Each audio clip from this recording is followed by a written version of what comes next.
Illinois. We think this resolution, both the mutual understandings between the Jewish organizations and the university, in addition to the Office of Civil Rights Settlement, is landmark and is going to offer the kinds of protections that Jewish students need and deserve on campuses, but not only Jewish students. I'm Jim Talamonte. A teen faces gun charges after being accused of bringing a firearm to Elgin High School. Police say a school resource officer was notified Wednesday by school staff. They observed a student in the building that may have had a gun in their possession. The officers recovered the weapon. The student was arrested. Security is amped up this morning already at Dunlap Community Unit School District due to a manhunt going on in the area today. All 8 of its school buildings operating under secure protocols. Authorities are searching for a man accused of stealing a vehicle with a 3-year-old child inside in Peoria. Chicago police are searching for the driver involved in a deadly hit and run last month on the west side. Authorities say a vehicle hit a bicyclist August 24th in the 3500 block of West Washington Boulevard. That bicyclist died from injuries yesterday. Park Ridge police are looking for a man accused of groping 2 girls recently in the northwest suburb. In both incidents, the suspect grabbed the juvenile, then fled the scene. Suspect was riding a bike in one incident and jogging in another.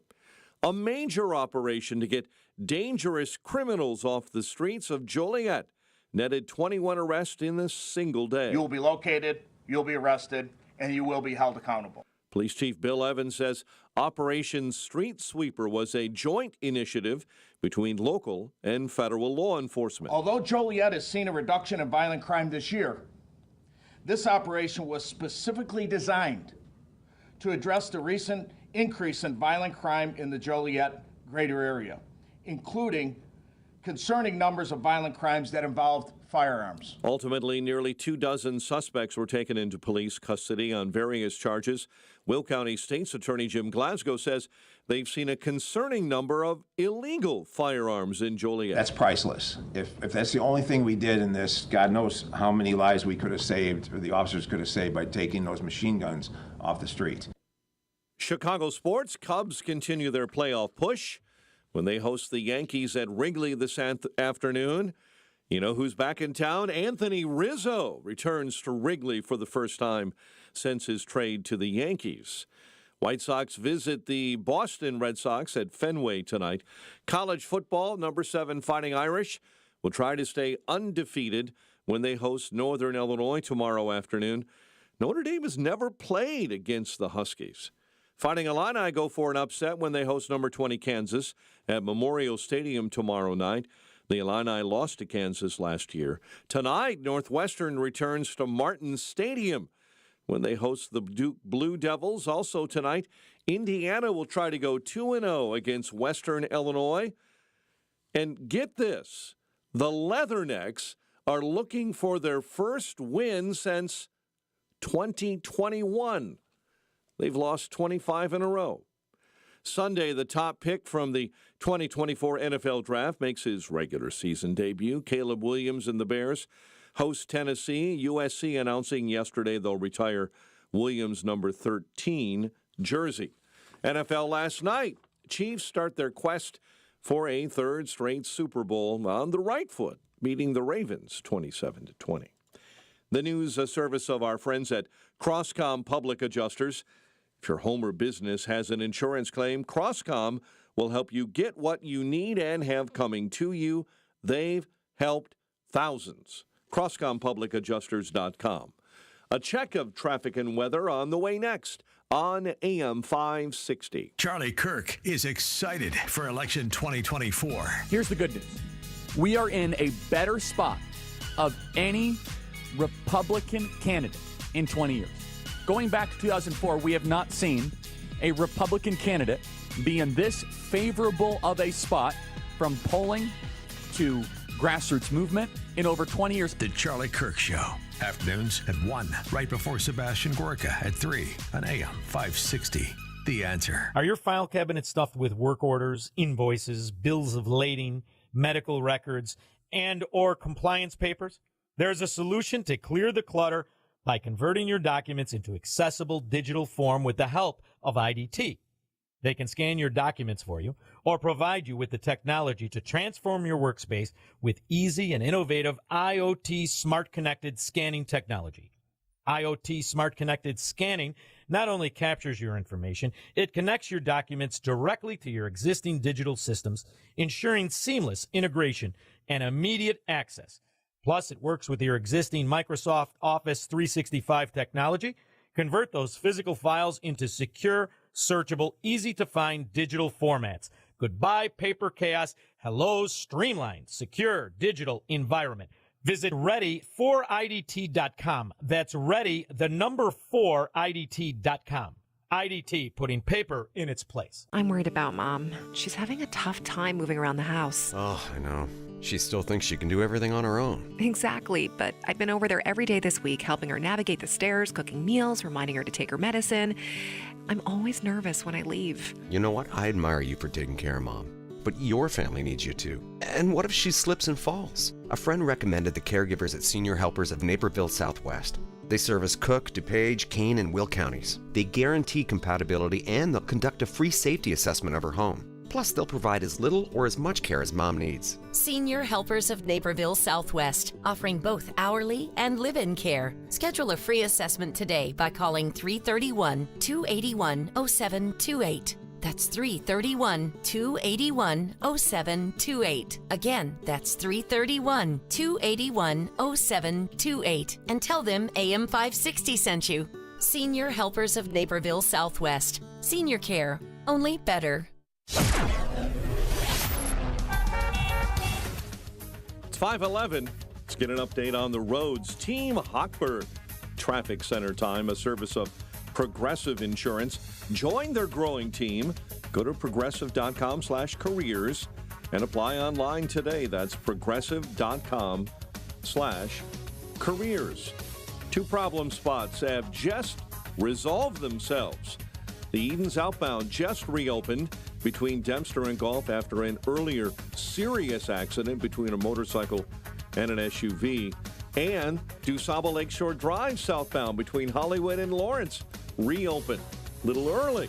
Supposed to be closed until 6 as they continue resurfacing work there. Chicago's Morning Answer with Dan and Amy starts next. AM 560 Weather Center forecast with Steve Williams. Breezy and cooler today. Clouds and sun. A shower for late this afternoon. Our high today 70. Partly cloudy, cooler tonight. A shower, low 50. For tomorrow, partly sunny, breezy and cool. High 65. Sun and clouds on Sunday. High 74. I'm Steve Williams on AM 560. The Answer. 66 at O'Hare, 70 Midway, 60 in Aurora, 70 in Lansing, and 70 Lakefront. Your next news update, 5:30. Chicago's Morning Answer starts next on AM 560, The Answer. What a waste of time, money, and vacation days. Hi, Amy Jacobson here. And if you've had a bad knee or hip replacement surgery, you know exactly what I'm talking about because sometimes the surgery doesn't even work. But there is an alternative, QC Kinetics. Check it out before you go under the knife. QC Kinetics uses your own body's properties to repair damaged joint tissue due to arthritis or an injury. Folks, it's regenerative medicine. Think about it. If you cut your hand, it eventually heals. But don't take my word for it. Find out for yourself with a free consultation. And what's really cool is the fact that Dr. Mitchell Scheinkup, the National Medical Director and former orthopedic surgeon, is located right here in the Chicago area. Call now to end your chronic pain and learn more about QC Kinetics. They have new locations in Gurnee and Crystal Lake. Saturday appointments available. The number to call is 312-809-5955. That's 312-809-5955. 312-809-5955. This is Carol Platt-Liebau for townhall.com. Last week, Kamala Harris met the press for the first time since being anointed her party's nominee. If you can call a gentle 18-minute, heavily edited interview with her running mate actually meeting the press. It's clear why Harris is so reluctant to take questions from the media. She isn't good at thinking on her feet and has a tenuous grasp of policy. She's deeply insecure and lacks self-confidence. But when Harris won't talk to the press, she's not just disrespecting them. She's disrespecting us. Kamala Harris owes Americans a straightforward explanation of her views and why she's changed them. We're entitled to know where she wants to lead our country and why. The press is on Harris's side. She may figure she can get away with hiding. But if she keeps doing it, Americans are right to conclude it's because she's got something to hide. I'm Carol Platt-Liebau. Quick delivery service. What do you need delivered today? Hi, I'm trying to work through a last-minute to-do list for my boss. Can you deliver a hard drive to the Loop in Chicago? We can deliver that today. Okay, can you deliver 20 boxes to a client in Rockford? We can deliver that today. Can you deliver 12 pallets of tile to our customer in Naperville? We can deliver that today. Can you deliver a large envelope to Northbrook? We can deliver that today. Oh my gosh, I think my water just broke. Can you... We cannot deliver that. Quick Delivery Service delivers your package no matter the size. More than just a messenger service, Quick Delivery Service is a messenger and trucking service that can also provide scheduled routes for your daily delivery or your air shipment.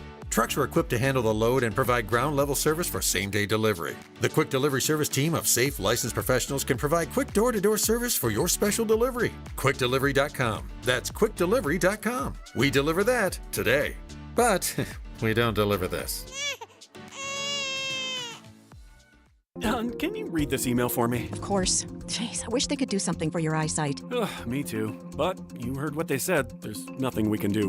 When vision loss can't be corrected with glasses or surgery, and hope seems lost, turn to Spectrios Institute for Low Vision. Spectrios doctors specialize in the treatment of vision loss related to eye diseases, such as macular degeneration, glaucoma, and diabetic retinopathy. There is hope, supported by science with personalized rehabilitation plans, occupational therapies, and access technology at Spectrios. Talk to a patient service manager. They'll walk you through the program. Spectrios takes BCBS and Medicare insurance. They also have grants for qualifying patients and offer a Seeing is Believing children's outreach program. Go to spectrios.org, located in Wheaton in a building that says it all, the House of Hope. That's SPECTRIOS.org. Spectrios Institute, the head, heart, and eyes approach to better vision. Remember to keep Spectrios Institute a 501c in your estate or legacy planning.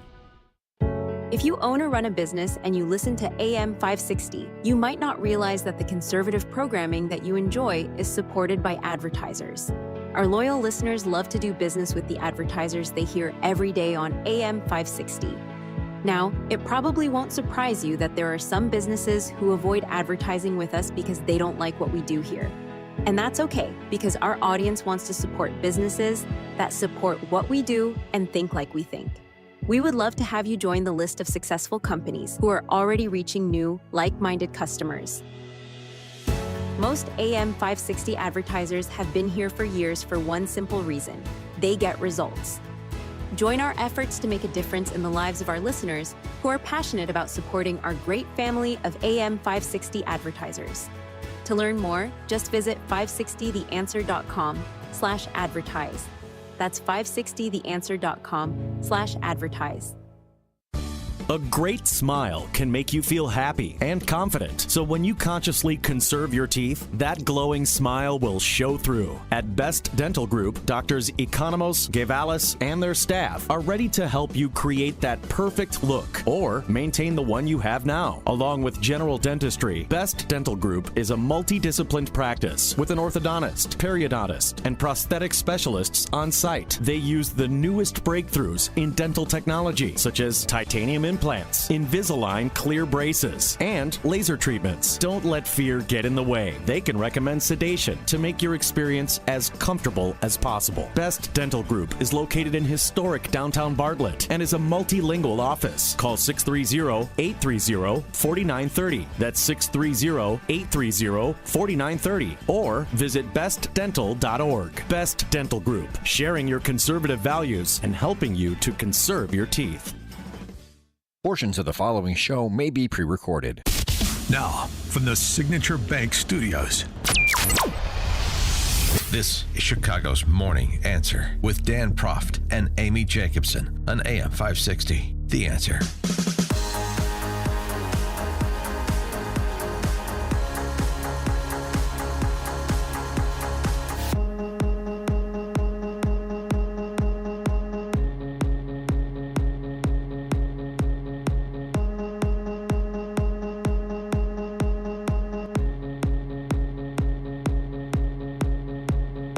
Top of the morning, Dan and Amy. If you've listened to the show, you weren't surprised what transpired yesterday, which is that baby boy Hunter pled out to save the big guy any unnecessary headaches as he works in the final few months of his term to shape his legacy and so on and so forth. But it's really to do a couple of other things. One is inoculate the big guy, and two is set himself up for a pardon before the big guy leaves office. Here's CBS reporting yesterday. As we're talking about the president's last months in office, as he tries to shape his legacy, this is something that he, did not want to be a distraction. And now they are able to move forward in whatever way they can, certainly without that circus of a trial.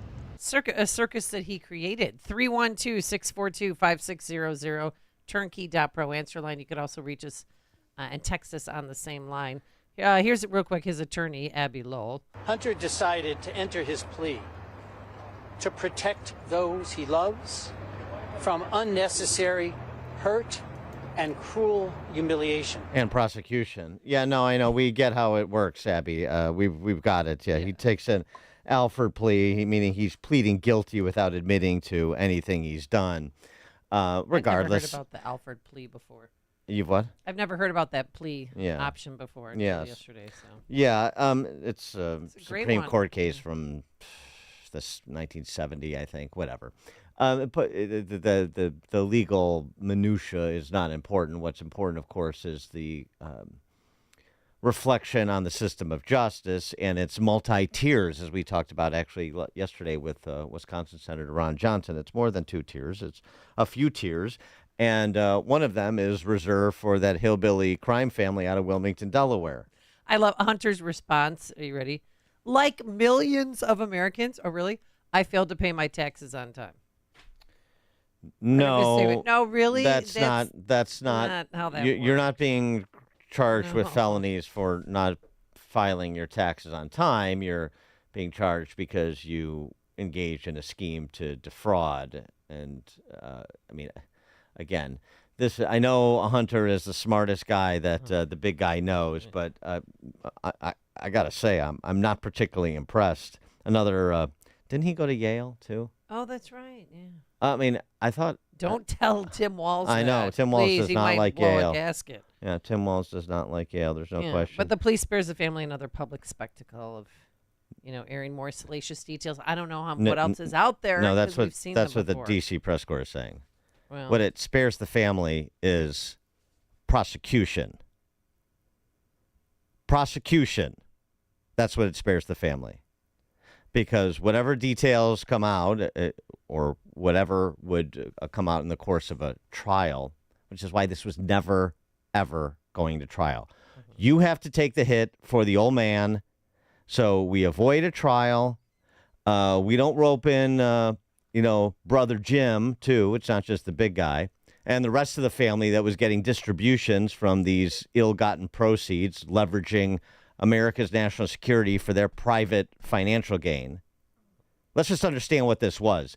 Don't let any of this, legacy smokescreen that the D.C. press corps is putting out there divert your attention from what is fundamental here.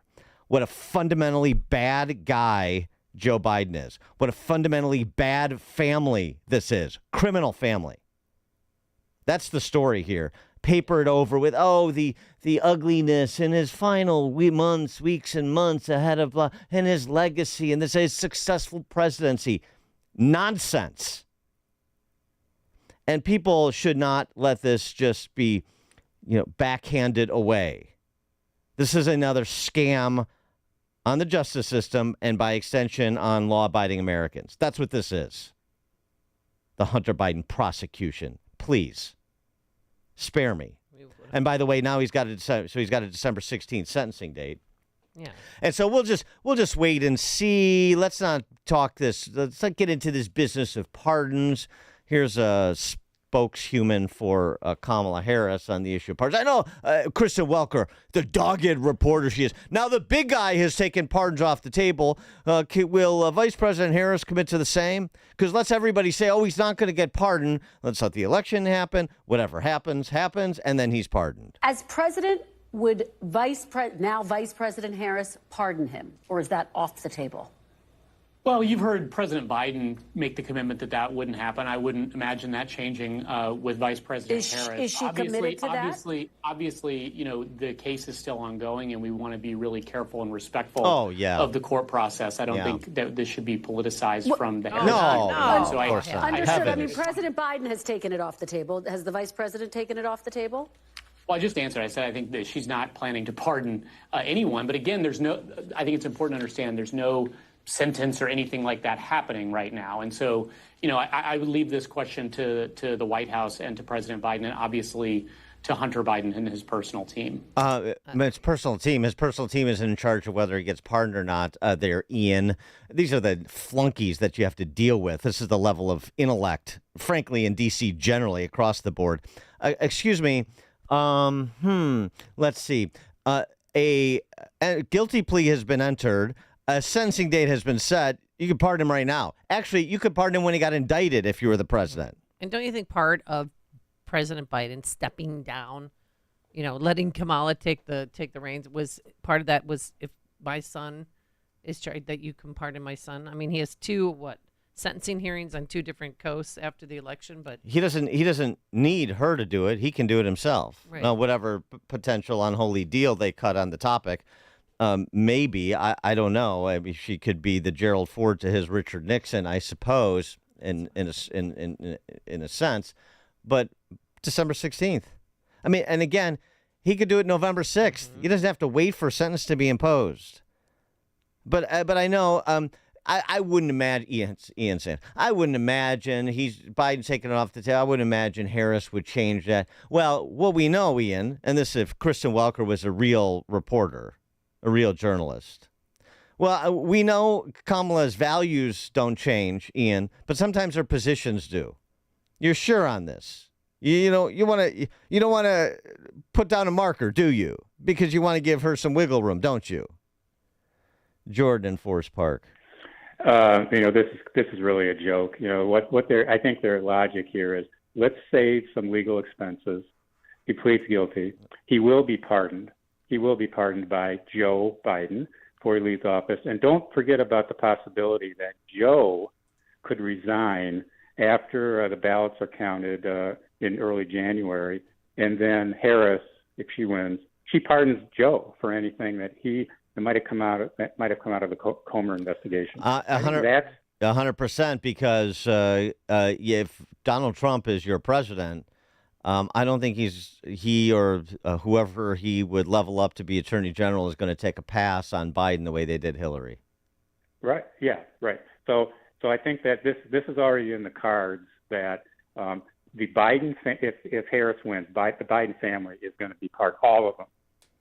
Thanks for the call, Jordan. Yeah, I think that's on the mark. By the way, I mean, nice little two-step here too going on in terms of the timing. So let's dispense with the ugliness of these criminal proceedings with respect to that hillbilly family from Wilmington, Delaware. Meanwhile, back at the ranch in Washington, D.C., Judge Tanya Chutkan, who's presiding over the election interference case that Jack Smith is prosecuting, set a September 26 deadline for prosecutors to outline how they intend to prove their case in light of the Supreme Court decision narrowing its scope because of their decision presidential immunity. Trump given an October 17th deadline to respond. So now you're going to have prosecutors lay out their outline of how they intend to prove their case, which provides more grist for the mill for the D.C. press corps in the closing weeks of the campaign. Then Trump responds by October 17th. So this takes all of the this takes us, right to the doorstep of the election with back and forth between the two parties over Trump's January 6th insurrection, quote unquote. Even though he wasn't charged with the insurrection. Right. But nice. So now, Great. Pay no attention to Biden, but hey, don't forget front and center Trump. George in Naperville. Yeah, Dan, we always knew Hunter was a Renaissance man, but now we could also add selfless to that title. Saving his family from a trial. What a man. Yeah. Mm-hmm. Yeah, thanks. Take the stairs or the window, son. Bob in Buffalo Grove. Good morning, Dan and Amy. Thanks for taking my call. I smell cover-up.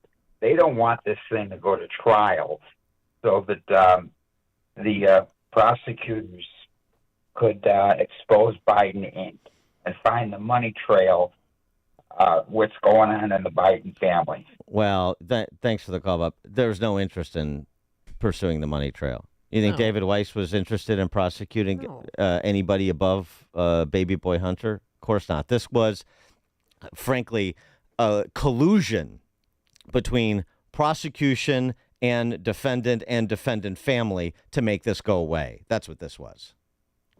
Coming up on Chicago's Morning Answer. At 5:38, speaking of prosecutions, the father of the Georgia school shooter arrested and charged. 5:38. And later, Kamala Harris flip-flops yet again. We'll tell you what it is this time. But now let's head into the newsroom. Here's Mike Scott. 63 degrees at 5:30. Fire in a school dorm in Kenya today has killed 17 students and seriously burned 13 others. The death toll could rise. A 14-year-old accused of fatally shooting 4 at his high school in Georgia will make his first court appearance today. The father of the suspect in Wednesday's Georgia school shooting says he bought the gun as a gift for his son. Colin Gray was arrested and hit with multiple charges, including second-degree murder and manslaughter, after his 14-year-old son allegedly shot and killed 4 and injured 9 others at Appalachia High School. In coordination with the District Attorney Brad Smith, the GBI has arrested Colin Gray, age 54, in connection to the shooting here at Appalachia High School. New technology is being credited this morning for helping officers during the Georgia shooting.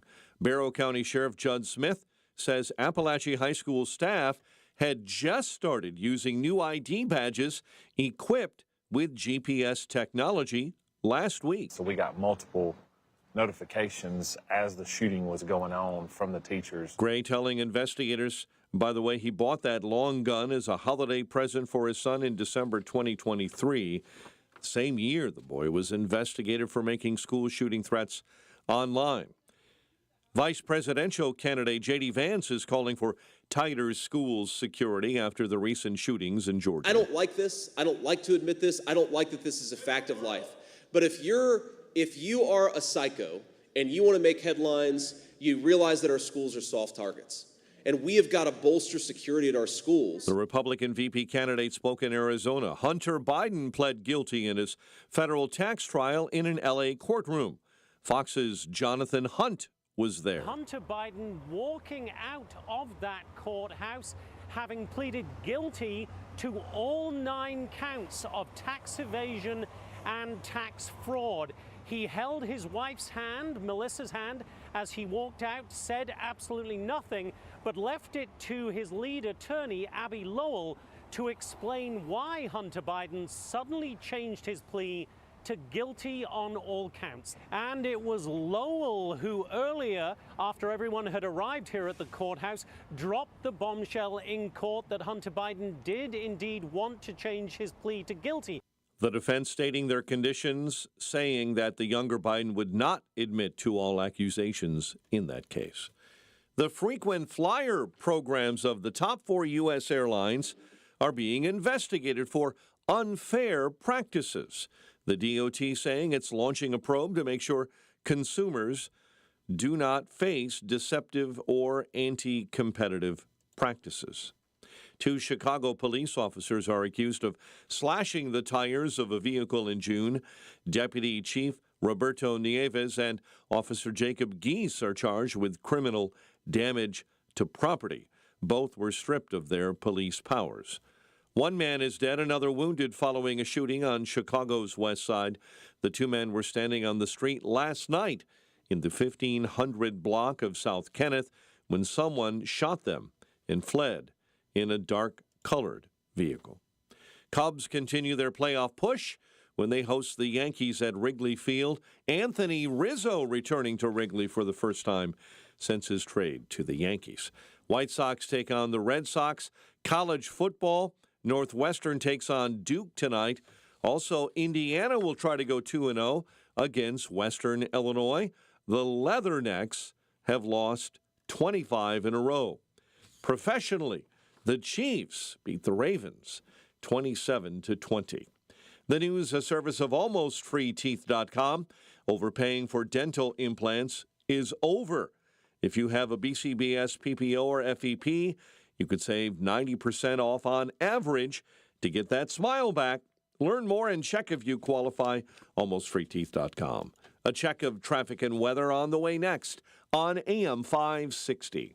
Join John Anthony, host of Black and Right, for a cruise on Lake Michigan on Saturday, September 21st. Come aboard the luxury yacht Free Spirit for a fun afternoon with fellow AM 560 listeners. Enjoy great food and beverages and be a part of the live broadcast of Black and Right with John Anthony.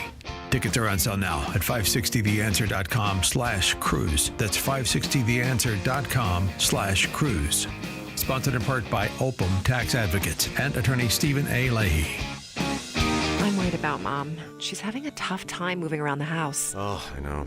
She still thinks she can do everything on her own. Exactly, but I've been over there every day this week, helping her navigate the stairs, cooking meals, reminding her to take her medicine.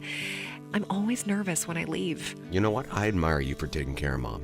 But your family needs you too. And what if she slips and falls? A friend recommended the caregivers at Senior Helpers of Naperville Southwest. They service Cook, DuPage, Kane, and Will counties. They guarantee compatibility and they'll conduct a free safety assessment of her home. Plus, they'll provide as little or as much care as Mom needs. Senior Helpers of Naperville Southwest, offering both hourly and live-in care. Schedule a free assessment today by calling 331-281-0728. That's 331-281-0728. Again, that's 331-281-0728. And tell them AM 560 sent you. Senior Helpers of Naperville Southwest. Senior care, only better. Dan owed an unbelievable amount of money to the IRS. I got behind on my taxes. It's a horrible feeling. He was in denial. And when I got those letters from the IRS, you wanted to act like they didn't exist. Finally, Dan turned to Optima Tax Relief, the leading tax resolution firm. A-plus rated by the Better Business Bureau, they've resolved over $1 billion for their clients. Optima got me a settlement with the IRS. These people are really people-friendly. It was every bit of a new lease on life for me. The fast action and the great results made Dan's head spin. I felt like I was in a dream, but it's real, and I have paperwork to prove it. They got the job done, and life is good. For tax help you can trust, call Optima now for a free consultation. If you're worried about what's going to happen with the IRS, stop worrying. Make the call now. Call 800-965-1433. 800-965-1433. 800-965-1433. Optima Tax Relief. Testimonial from an actual client. Some restrictions apply. For complete details, please visit OptimaTaxRelief.com. Did you and your family lose Illinois Medicaid and need health coverage? Check this out. You may be eligible to enroll in a low-cost health plan at healthcare.gov. With the new law, 4 out of 5 customers can find a plan for $10 or less per month with financial help. Healthcare.gov offers quality plans that cover doctor visits, prescriptions, emergency care, and more. Healthcare.gov is here for you. Enroll today for coverage starting the 1st of next month. Paid for by the U.S. Department of Health and Human Services. Protecting and growing your retirement assets can be complicated. From asset and legacy protection to retirement income and extended care, you need a plan. Mark Kohler, host of Retirement and Income Radio, heard Sundays at 11 a.m., helps retirees in or near retirement protect their accounts from market volatility. Mark can help you create lifetime guaranteed, inflation-hedged income. Call Mark today at 844-619-SAFE. That's 844-619-7233. And listen this Sunday at 11 a.m. to Retirement and Income Radio. Don't let a cold, sinus infection, or allergies ruin your day. Breathe easier, sleep better, and feel healthier with Navage. Visit Navage.com, Walmart, Walgreens, CVS, or a store near you. 5:39, Team Hochberg Traffic Center time. Right now, the Kennedy inbound already seeing some delays, especially on the west end, 25 into the Burns Circle interchange. Dan Ryan, mid to upper delays. 95th on up is okay, but once you hit 35th in the Express, you're on the brake lights this morning. No other major problems out there. Bishop Ford is slowing up a bit at 111th into the Ryan merge, but otherwise, pretty quiet start to the commute. Chicago's Morning Answer continues next. AM 560 Weather Center forecast. Breezy, cooler, and afternoon shower.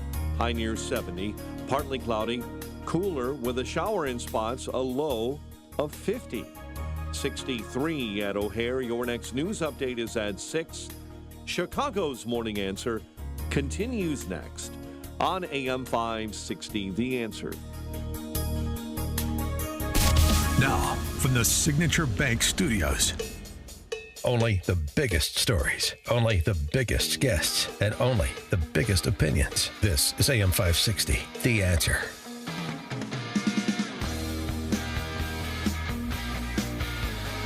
Top of the morning, Dan and Amy. So, Dad is charged in the school, related to the school shooting in Georgia, the 14-year-old who is alleged to have killed 4 people and wounded 9 others.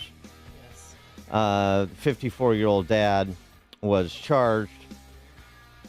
This is a gooey area of the law in terms of prosecuting parents for the crimes of their minor children. We saw a high-profile case in Michigan where the parents were convicted, I think sentenced to 10 years. Same thing, school shooting. Highland Park, it happened here. His father was arrested. Yeah. Parade shooting, and spent I think a few days in jail too, in Lake County Prison, because of it. Yeah, but did that prosecution? Now my memory is hazy on Highland Park. That prosecution didn't go forward, did it? Or is that prosecution pending? No, he's been prosecuted and he was sentenced, and he served his time because he wore a T-shirt that the judge didn't like, and then he checked into Lake County Jail. He was in Lake County Jail. Well, regardless, the point is the precedent here and then the application, because there's this concept called equal protection of the law and equal justice under the law, these sort of ideas that form the foundation of a free society. And selective prosecution in cases tends to undermine people's confidence in the rule of law. I don't know if you've heard. So this is more complicated than it looks on its face, although perhaps in this case the evidence warrants it. I think it's a little early to say. For my mind, there's a lot of information flying around, much of it unsubstantiated. But they initially said he was cooperative and there was no basis to make an arrest, and then they changed their position. The FBI saying on Wednesday that at the time they first interviewed the teen and his father, back when they got tips last year about the teen, they said Dad had said he had hunting guns in the house, but the son did not have unsupervised access to them. FBI saying Wednesday, at the time there was no probable cause for arrest or to take any additional law enforcement action on the local, state, or federal level. And their view of the father's responsibility obviously changed with whatever evidence they have collected in the last several days. According to CBS News, this is CBS News, they said that he bought his son that weapon that was used in the school shooting. Yeah, that's not good enough. Of course he bought the weapon because a 14-year-old can't buy the weapon. Right. But knowing that your son had made online threats the year before, you had a visit from the FBI. They came to your house showing you. Did he know that son made online threats? Because that's why the FBI came to visit him. Yeah. And do you want to finish the rest of the story? Well, they deemed that there was nothing, there was no probable cause to arrest him at that time. They couldn't even substantiate that it wasn't, in fact, him who made those posts online because he denied them. And so they couldn't tie that threat to him. So what? Well, I'm just saying, as a parent, if that happened to me, I would not buy my son a weapon. So what Dad did or didn't know is unclear. We don't know that. 312-642-5600, turnkey.pro answer line. You can also text us on the same line. As a parent, if you get a visit from the FBI and your son teenagers deny stuff all the time. Thank you. Trust but verify. But I would just, as a parent, I would never allow my son to have a weapon after being visited by the FBI. Right. And again, you're assuming facts, not an evidence. I know you can divine things with your extrasensory perception, but the father bought the weapon. Whether or not he turned over effective possession to the son, I don't know that. Okay. In fact, the conversation he had with the FBI a year earlier, now he had every incentive to say this. I supervise my son. I don't let my son use the gun. We go hunting together, but I'm teaching him to hunt and so on and so forth. But I'm in control of the weapon, and I'm teaching him responsible gun ownership and gun safety. I don't know that's the case. I'm saying that's a possibility. I'm talking about what we don't know. I know everybody wants to hold somebody accountable so we can say, there, we stopped it. We're just going to charge the parents every time something happens. Oh, really? You want to set that precedent? Raise your hand, who's ready to charge every parent of every black teenager who commits a crime in Chicago? Yeah. Why aren't they doing that? If they're going to do it for mass shootings for schools, why do they do it for shootings on the south and west sides of Chicago? So, right. Now we get into, now when that scenario is presented, now people want to say, well, the parents can't be held accountable for this and for that. Okay. Well, there needs to be, it's an evidentiary basis, of course. I mean, if he's a material participant, if he is grossly negligent in allowing his son to have a weapon, if he has knowledge that his son has violent tendencies or is making threats or is, as some of the reporting, is fascinated by the Parkland High School shooter and the Sandy Hook shooter. Well, now you're starting to build a case that is persuasive. But I'm just saying this idea, go arrest the dad or go arrest the parents every time a minor commits a crime. Once you erase those lines of responsibility, if the demonstrated mens rea is present to commit a crime, you're going to have selective prosecution. It will be race-based. It will be politically based. And you're going to further undermine confidence in the justice system. It's not as easy as people want to make it be. Cheerleading the FBI and even local prosecutors in these cases. I don't know. I'm not taking a defensive posture for the dad. I'm just saying think through the precedents you're setting before you set them. And I wouldn't rush to set them without any sort of evidentiary basis. So maybe you can start to set up some thresholds that must be cleared in order to rope in the parents when son or daughter commits a crime. And real quick, the Highland Park shooter, Robert Cremo Jr., the father, he was sentenced to 60 days in jail, and he pled guilty on November 6th to misdemeanor counts of reckless conduct for helping his son acquire that FOID card, despite red flags. Oh, yeah, the FOID card issue. FOID card yeah, issue. right. That was that. Well, I mean, the Covenant school shooter had a manifesto. Are her parents being prosecuted? Should they have known? Thought crime. Well, no. I mean, the manifesto contained violent images and obvious suggestions of violent tendencies and specific targets generally, in terms of in the community, particularly when you're talking about her attitudes towards Christianity, and she's at a Catholic school, or was. So I'm just saying, I understand people have this emotional reaction and you're grieving because of the loss of life and the people were injured and how horrific and traumatic that is. But the rush to say, we know how to do this, we've got it figured out, this is going to stop the next one. There's two issues. One, what's the preventative value? Two, is this equal protection and equal justice under the law? The charges, charged with 4 counts of involuntary manslaughter and 8 counts of cruelty to children. Yeah, the cruelty to children is what gets you the murder charges or the involuntary manslaughter charges. Okay. And that's the connection. But in Georgia, for knowingly allowing his son to have a weapon, that's what it says. Well, there's more to it than that. That's the charge, but Right. that doesn't mean that they have the evidence. Of course, they have to say that because there has to be a nexus where he was, showed reckless disregard for life. The grandfather the shooter's grandfather. He's a good kid, but he lived in an environment that was hostile. His dad beat up on him. I mean, I'm not talking about physical, but screaming and hollering, and he did the same thing to my daughter. His mom had multiple drug arrests. Yeah. Well, he came from a broken home life.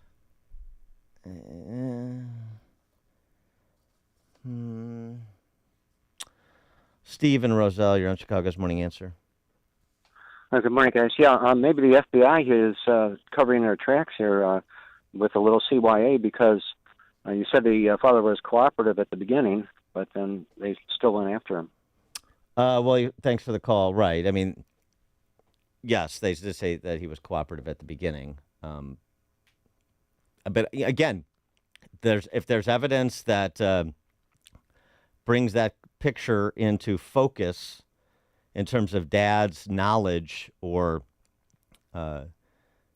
what he should have known, the reasonable man's precautions that should have been taken with respect to his minor child, then I mean, I'm open-minded on the topic. I just want to make sure we know what we're doing here.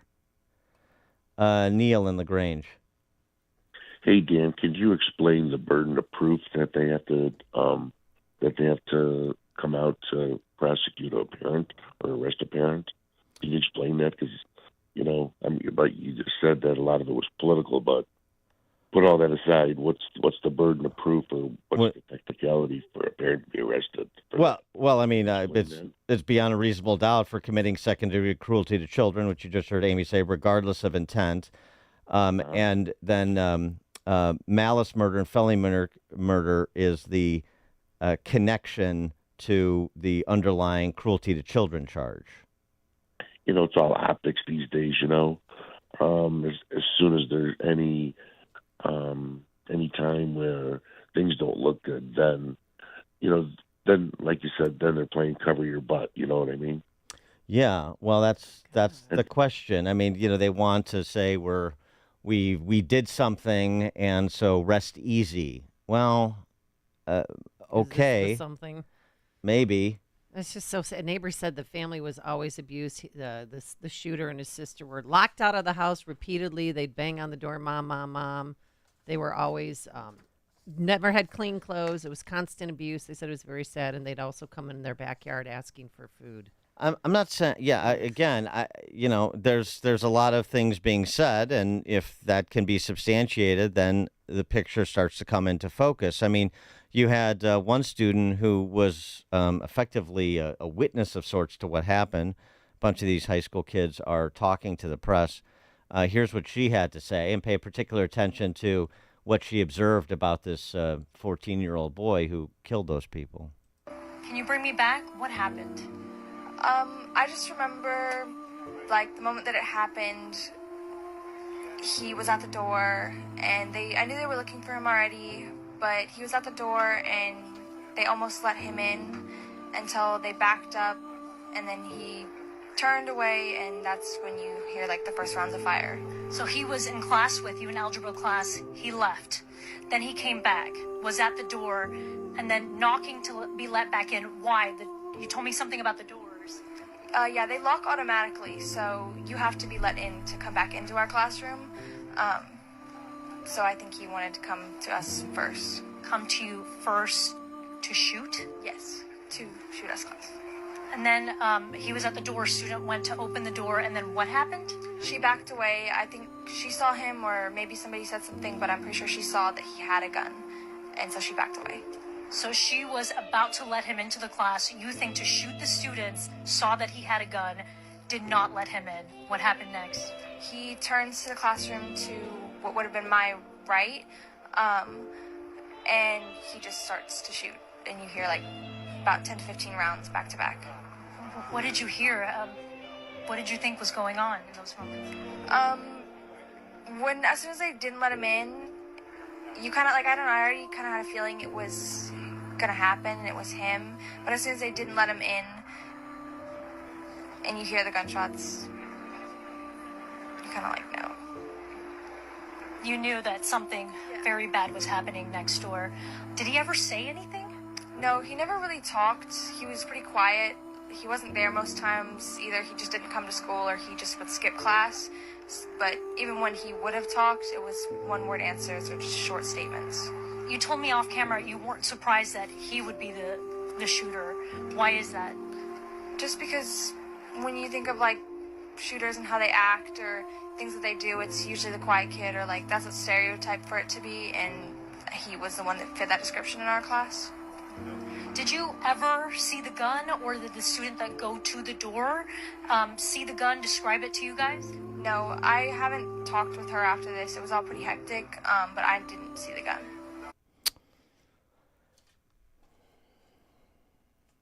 Craig Burridge. Yeah, this goes on in North Korea where the entire family gets charged for the crimes of one. People need to realize that. This is some serious stuff going on here. Thanks for the call, Craig. Ed, South Loop. Hey, Ed. Ed. Yes. Yeah, Hi. you're on. Go ahead. Hi. I'd just like to make a comment that I think parents should be held accountable when they have guns in the house and kids are familiar with them. And I think that, it's totally in line that Amy's 100% correct. And I would like Dan to start being a little nicer to Amy. I think she comes up with some good things. I'll take your advice under. I'll take Thanks, that. Ed. Yeah, take that under We'll talk counsel. Yeah. I'm glad your dad could call Well, he in. bought an AR-15 for him last Christmas, so I'm just saying, as a parent, if I had been visited and there was some trouble in the family, I would not have provided my child, my choice, with a weapon. Fine.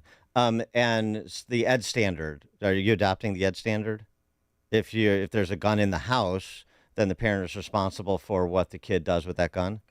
I am responsible for keeping the weapon away from my children. Whether I put it in a safe or so that is the Ed standard. So whatever happens, if you have a gun in the house, whatever a child does with that gun, the parent should be held responsible. yes. Okay. So That's why I keep the ammo in a different location than the weapon, and then when I need it, I put it together and get it ready, and then when I take it apart. This is when they were younger. When you need it, when they like were somebody's younger. breaking in, you say, I'll say, "Hold "Wait, on, no, hold no." on, wait a second." No, I had some issues last week, and I put my pieces together, and I was protected, and I was ready to go. But I'm saying, when I had younger children in my house. Right. The scenario, the break-in, hold on a second, I have the ammo over here. Let me put my gun together so I'm ready to defend myself. That's realistic. That's living in the real world. Okay, you and Ed can live in that fantasy land. Suicide. A kid gets a hold of dad's gun and he kills himself. Dad should be charged. Dad should be charged with negligent homicide or involuntary manslaughter. Every time. Dad and mom. Every single time. Both parents. I think there's a difference here because other kids were killed, not their own. I'm sorry, a life was taken. I see what you're saying. Suicide is against the law. Do you respect the rule of law or not? You want to make you and Ed from the South Loop, your bodyguard there, you want to make blanket statements about parental responsibility. Okay. I mean, just understand the implications. You can take whatever position you want. I'm just laying out the implications. And if you're indifferent to the implications, that's fine, but let's just lay it all out. Let's just be clear about it. Corey Woodlawn. Thanks for taking the call, Dan. Good morning, Amy. Anything can be used as a weapon. So I don't agree with that guy in that loop. That's just stupid. This is a bridge too far. What happens if the kid jumps in the car and mows down a bunch of people and kills them? Are the parents going to be charged because they taught the kid how to drive? No, but they'll I be think sued. these people should stand down. Well, thanks for the call, Corey. Yeah, perfect example. The guy who mowed down those paraders in Waukesha. Parents should be charged with all those killings, right? I see what you're saying. This was in France, but I mean, the same would apply. The van terrorist attack in France, in Nice. With 70 killed. If that happened here, parents should be charged. And the guy was a minor. Parents should be charged. Any scenario in which a minor commits a crime, the parent that results in the loss of life, let's just say, narrow it a little bit, the parent should be charged. Interesting. We'll take more of your calls on this topic at 6:06. Okay, but now let's head into the newsroom. Here's Mike Scott. 2 CPD officers are accused of slashing tires of a private citizen. 3 are charged in the killing of a Chicago postal worker, student found with a gun at Elgin High School. Man found dead in the North Channel in Skokie. Fighting Illini in action this weekend, hosting number 20 Kansas. WIND Chicago News Time, 6 o'clock. It's happened again. I'm Dave Anthony, Fox News. This time it's the father of an accused school shooter charged in Georgia with second-degree murder and involuntary manslaughter. These charges stem from Mr. Gray knowingly allowing his son, Colt, to possess a weapon. Georgia Bureau of Investigation Director Chris Hosey. Colin Gray bought the gun his son is accused of using to kill 2 classmates and 2 teachers at Appalachia High School in Winder. So these are the most severe charges ever filed against the parent of an alleged school shooter. This comes just months after Jennifer and James Crumbly were convicted of involuntary manslaughter for leaving an unsecured gun in their home, which their son Ethan used to kill 4 students at his Michigan high school. 14-year-old Cole, that's Fox's Brooke Singman. 14-year-old Cole Gray is expected in court next hour, facing 4 murder charges. Hunter Biden has pleaded guilty to 9 charges of tax evasion right before jury selection was to start. The prosecution was allowed to read out the entire 56-page indictment, including all the lurid details about strippers, fast cars, fast women, as prosecutors had put it. Fox's Jonathan Hunt outside the federal court in Los Angeles. Biden will be sentenced in December, a month after the president's son will be sentenced on felony gun convictions. We expect to hear today from the New York judge in the Trump criminal case on whether he'll delay the sentencing scheduled later this month, like the former president is asking for. Now in Washington, a Trump lawyer entered a not guilty plea to the revised federal 2020 election interference case against the former president. And a short time later in New York, he was critical of his rival, Vice President Harris. She wants 4 more years to enforce a radical left agenda that poses a fundamental threat to the prosperity of every American family. But Harris keeps raising a lot more money than him. The vice president, Democrats raised $361 million last month. The Trump August fundraising was less than half that. America's listening to Fox News. 63 degrees, 6:02 is our time on AM 560. The Answer. Good morning. I'm Mike Scott. 2 Chicago police officers are accused of slashing the tires of a vehicle in June. Deputy Chief Roberto Nieves and Officer Jacob Geese are charged with criminal damage to property. Both have been stripped of police powers. Nieves also demoted to his previous rank of captain. An investigation continues this morning after a man was found dead in the North Shore Channel in Skokie. Police say a male was discovered yesterday face down in the 8600 block of McCormick Boulevard. The man's identity and cause of death have not been released. 3 Milwaukee police officers are recovering this morning. They were wounded in a shootout on that city's north side yesterday. The police chief there says the suspect was wanted for being a felon with a gun. The University of Illinois has entered a resolution agreement with the Department of Education's Office of Civil Rights after many complaints allege numerous incidents of anti-Semitism. Jewish United Fund Vice President of Campus Affairs Emily Briskman explained that it's taken a long time for the Department of Education and the university to act. The gates have been opened, according to Briskman, since last October 7. Meantime, the Office of Civil Rights is investigating complaints of anti-Semitism against several other universities, including Northwestern University in Evanston. Chicago police are searching for the driver involved in a deadly hit and run last month on the west side. The vehicle hit a bicyclist on August 24th. The bicyclist died from their injuries yesterday. Cubs take on the Yankees at Wrigley this afternoon. The return of Anthony Rizzo to Wrigley for the first time since his trade to the Yankees. White Sox take on the Red Sox at Fenway tonight.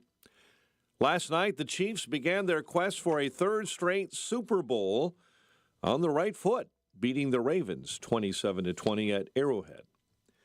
The news service of AlmostFreeTeeth.com. Overpaying for dental implants is over. If you have a medical PPO, find out how you could save 90% off on average. to get your smile back. Check if you qualify, almostfreeteeth.com. A check of traffic and weather on the way next on AM 560. Mike Gallagher sees a shift in momentum. New polling suggests that the Democrats did not get their post-convention bump that they had hoped for. I say be steady, stay strong, be confident, don't be cocky. But as I predicted, politically speaking, the Democrats are going to enjoy August. We're going to enjoy September and October. The Mike Gallagher Show, weekdays at 9, right before Dennis Prager at 11 on AM 560. The Answer. At Catholic Cemeteries of Chicago, we honor traditions, celebrate faith, and cherish memories. Take an active role in establishing your legacy for future generations by pre-planning your final arrangements today. Alleviate your loved ones of future financial burden. Lock in today's prices and take advantage of interest-free financing and no hidden fees. Visit CatholicCemeteriesChicago.org or call 708-236-5490 to schedule a free consultation today. Dennis Prager here. Join me on an unforgettable cruise to the Caribbean this November. We'll cruise to the vibrant islands of Half Moon Cay, Curacao, Bonaire, Turks and Caicos, and much more. We'll be joined by special guest Sean McDowell, and we'll both be sharing insights into current events in a way I hope energizes and challenges you. Secure your spot before space runs out by calling 855-565-5519 or book online at PragerCruise.com. NYPD officer Jonathan Diller's tragic story made national headlines this year. Now, Jonathan was shot and killed by a career criminal during a traffic stop. Jonathan, who's just 31 years old, leaves behind his wife Stephanie and one-year-old son Ryan. Now, nothing will ever replace the loss of a husband and a father, but the Tunnel to Towers Foundation was able to pay off the mortgage on the Diller family's home. Please commit to $11 a month. Go to their website, the letter T, the number 2, the letter T.org for the Tunnel to Towers Foundation. Hey, I'm going to let you in on a wireless hack that can cut your cell phone bill in half. Verizon, AT&T, and T-Mobile, they want you to think that unlimited data is fantastic. Well, the fact is, it's not. Pure Talk, my cell phone company, only charges you for data that you need. With just $25 a month, you get unlimited talk, unlimited text, 5 gigs of data, plus mobile hotspot. Just dial pound 250, say the keyword save now, and do it now. You'll save an additional 50% off your first month. Save money, same service with Pure Talk. Have you saved enough? What are you going to do with Social Security? What will your taxes look like in retirement? Scott Tucker believes retirement planning should be easy, and you should be able to get all the information you need in one place. That's why Scott created the Retirement Decoded Toolkit, a comprehensive resource for your retirement. In it, you'll find a copy of his latest book, Escape Illinois: Should I Stay or Should I Go? This book will provide insight on taxes, Social Security, income, and more. To get your free Retirement Decoded Toolkit, text KIT, K-I-T, to 847-474-3888 or go to retirementdecoded.com. Now, in addition to the book, you'll also receive resources on retirement's most common concerns. Get your Retirement Decoded Toolkit from Scott Tucker right now by texting KIT to 847-474-3888 or go to retirementdecoded.com. Investment advisory products and services made available through AE Wealth Management, LLC. A registered investment advisor, this is a paid placement. 6:08, Team Hochberg Traffic Center time, a service of Quick Delivery Service. Visit quickdelivery.com when you need same-day delivery of your routes, ground delivery when you need it from safe, licensed professionals. Quickdelivery.com now to schedule that delivery. Kennedy already at 30 minutes, O'Hare into the Burns Circle interchange. Jackknife Semi, Ike. It's inbound between 5th Avenue and Des Plaines Avenue, a center lane block right now. You're barely squeezing by, and right now 40 minutes and climbing on the Ike inbound between 390 and the old post office. Again, watch out in the avenues this morning. Chicago's Morning Answer with Dan and Amy continues next. AM 560 Weather Center forecast with Steve Williams. Sun and clouds, a breezy cool day today. Shower for late afternoon, high today at 70. Partly cloudy, showers tonight and a low 50. Partly sunny, breezy cool day tomorrow, the high 65. Sun and patchy clouds on Sunday, the high 74. I'm Steve Williams on AM 560, The Answer. 63 at O'Hare, next news 6:30, and Chicago's Morning Answer continues next on AM 560, The Answer. Now, from the Signature Bank Studios. This is Chicago's Morning Answer with Dan Proft and Amy Jacobson on AM 560. The Answer.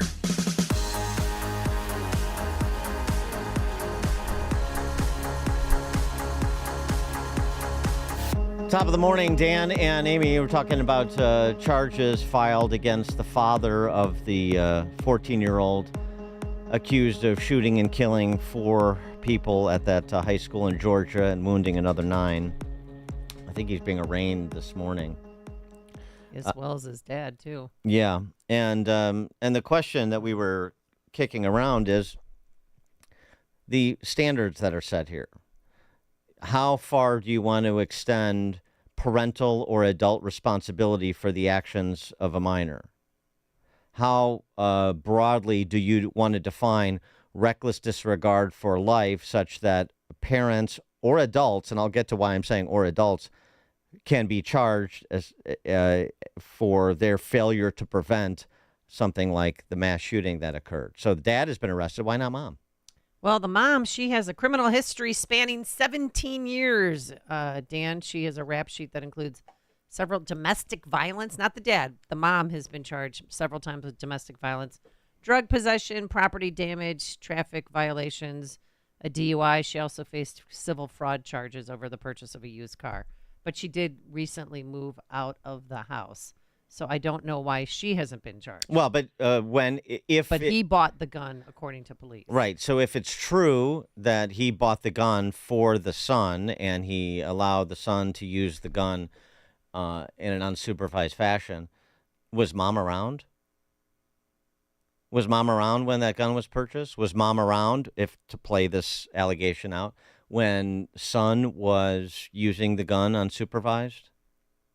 And if so, then shouldn't she be charged with involuntary manslaughter? Didn't she show reckless disregard for human life, if that's the standard?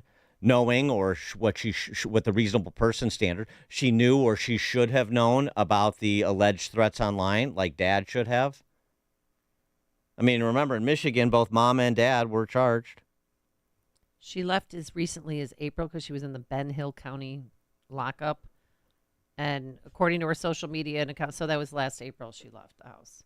According to neighbors and her very own social media accounts. Well, that was after Christmas. I mean, I'm just saying, again, what about the adults at the school? Didn't they notice that they came to school dirty? Whoa. Or threats against the school. Oh, yeah. The FBI's called. Shouldn't the adults in the school have taken evasive action, knowing or suspecting that this person had made threats? You heard the students say he was quiet, he fit the profile. I was quiet in school too. I didn't think I fit the profile. A lot of kids are quiet that don't commit any crimes. So I mean that's. I know it fits a part of a stereotype. It's almost a cliche, right? Oh, the neighbor next door. Oh, he was so quiet, he kept to himself, and then he does something horrible.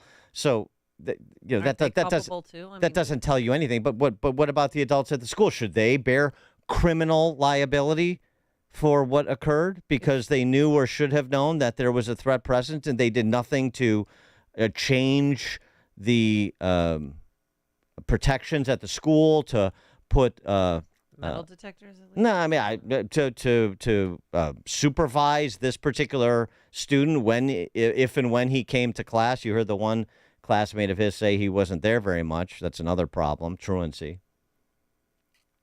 The saddest thing is the shooter's aunt. Her name's Annie Brown. She told the Washington Post that her nephew was struggling with mental health issues and had been begging for help from everyone around him months before the massacre. She said, quote, the adults around him failed him. So if he went to a school counselor and said, I'm hearing voices, I'm thinking about doing terrible things, if we find that's true, I'm just trying to get to the standard, because we're hearing from different family members with different perspectives and different, different political agendas being pursued, all the gun control people. He bought him a weapon of war. So now they're going to just use this as an opportunity to demagogue guns and demagogue even hunting and so forth. and father-son hunting and father-son teaching a son how to use a gun responsibly. That's going to, they want to essentially make that verboten, something that is the idea of a gun in the house and dad and son enjoying sport shooting or hunting together. Oh, heavens. So all of this is going on, but it's the standards. He went to a counselor. Let's say hypothetical. Went to a counselor. He said this. I'm having bad thoughts. I'm thinking about doing bad things. I feel like I need help, and they didn't provide any help. Charge that counselor. Involuntary manslaughter. Nate, Schiller Park. You're on Chicago's Morning Answer. Good morning, Dan and Amy. I just wanted to say I think that's absolutely insane. But here's the thing. If we're going to take it to this extent, I don't know why every single minor who's ever raped somebody, their parents weren't charged. At what point do we stop with this? That was my only comment. Have a good day, guys. I'll talk. Thanks for the call, Nate. Appreciate it. Well, I mean, again, this is not taking a position on whether or not dad should be charged, and maybe mom in this case. We just don't have it. I don't have enough. I'm just speaking for myself. I don't have enough detailed evidence to come down. I'm just trying to say a simple proposition about the rule of law. The precedents you set, think them through. We're so sentimental in this culture, so emotional response. Give me a head. There, we did something. I don't have to think about this anymore. Mm-hmm. Roger DeKalb. Hey, Dan. Yeah, most of the time I agree with you, but this time I don't know. As a parent, you have the legal responsibility for that child. So you don't go to the doctor, you don't go to school, and you sign that you are the legal guardian. So at what point does it end? Do I buy my kid a gun and say, just go out and use it and I'm free? Or every responsible gun owner I know most people I know are gun owners. They're all responsible. They had kids. They had gun safes. Those guns were in safes. Those kids could never access them. Nope. So this kid had access to guns in his house. If that father's not part culpable for this, who is? Mom too. Charge her too. I'm all for that. But down the line, who's legally responsible? The parent or the guardian. Nobody's going to tell me how to raise my kid or what sexuality they're going to be. But when you buy them guns, you buy a kid booze, and he goes and kills somebody, you're not liable or culpable somewhat for that? Have a good day. Yeah, there are. You don't disagree with me, but you're just not listening to what I'm saying. There are scenarios where there is evidence beyond a reasonable doubt that there was reckless disregard for human life exhibited by an adult, and that's a legitimate charge. Let me just try this one more time. The precedent we're setting. The precedent we're setting. How far do you want to go? You say you're responsible all the time. Tim Evans, he's the chief judge in Cook County. The frontal cortex is not fully formed until 26. Oh, that's right. So actually, kids, and Obamacare says the same thing, effectively, by allowing you to be on mom and dad's health insurance till the age of 26. You're a kid until 26. You want to extend it to 26 too? Why not? That's what we know. Kids aren't responsible. We're essentially saying kids don't know right and wrong. You didn't know right and wrong at 14 years old? Maybe. I mean, maybe if you had parents and other adults in your life that weren't doing their jobs, it's certainly possible. So I'm not foreclosing the idea of holding parents responsible.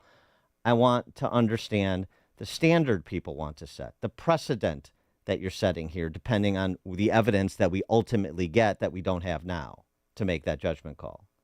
To me, it's a case-by-case basis, but I just want to think this through. Because as I said at the outset, who's ready to charge? I mean, there are 700 murders in Chicago, 3,000 shootings every year. They're mostly, unfortunately, young black men shooting other young black men. So how many black parents do you want to put in jail? All these gun banners running around now and cheerleading the prosecution of the dad in this case. And I'm sure in the Michigan case too, and probably in every other case where they can insinuate parental responsibility. And particularly, of course, I mean, let's be honest, these are race hustlers. The gun banners they've thrown it, they're race hustlers too. I mean, they're on board for the entire new Bolshevik program. If the shooter in this case was black, parents were black, you think there would be the same zeitgeist? Oh, that's a good question. To arrest mom to arrest dad, and or mom? Got a text message. Dan and Amy can't pick and choose. Want to charge parents for the shooting. Let's also charge parents for all the carjackings and retail theft. It's so funny, too. I mean, we cede so much parental authority. You see this culturally, I'm talking about, not in this case, just culturally. See, whatever the kids shall lead the way. It was referenced by Roger in DeKalb. Hey, my son, daughter want to mutilate themselves. Well, I'm on board for that. Whatever Sally or Johnny wants to do, I'm just here to affirm them. The same people saying that are the ones that want to hold dad responsible in this case. But you're not. But you're just there to affirm. You're not there to parent. So which is it? Will and Skokie are on Chicago's Morning Answer. Good morning. Good morning. I have a daughter who she still has, but she's under control, some mental issues, ADD and rebelliousness and all this other stuff. Threatened to kill us a number of times. You know how teenage girls are. I took her. No, I mean really. Wow. I mean, I know that wasn't meant as a punchline. I'm just saying it's just funny. Drama queen kind of stuff. Yeah. Oh boy. Easy. And, she like was Dan always Praptis threatening single. us. Yeah. And so I basically got her a FOID card and took her out, taught her how to shoot. Mm-hmm. And because when you shoot, you have to do it calm. Otherwise, you don't do it well. Mm-hmm. Well, it helped to calm her down. And we have the gun safe, and I also have a small portable safe that works with my fingerprints in case I have to get my pistol quickly.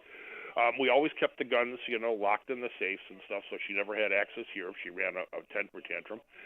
She, out of high school, she went Marines, served in Afghanistan, came home, went to college and law school.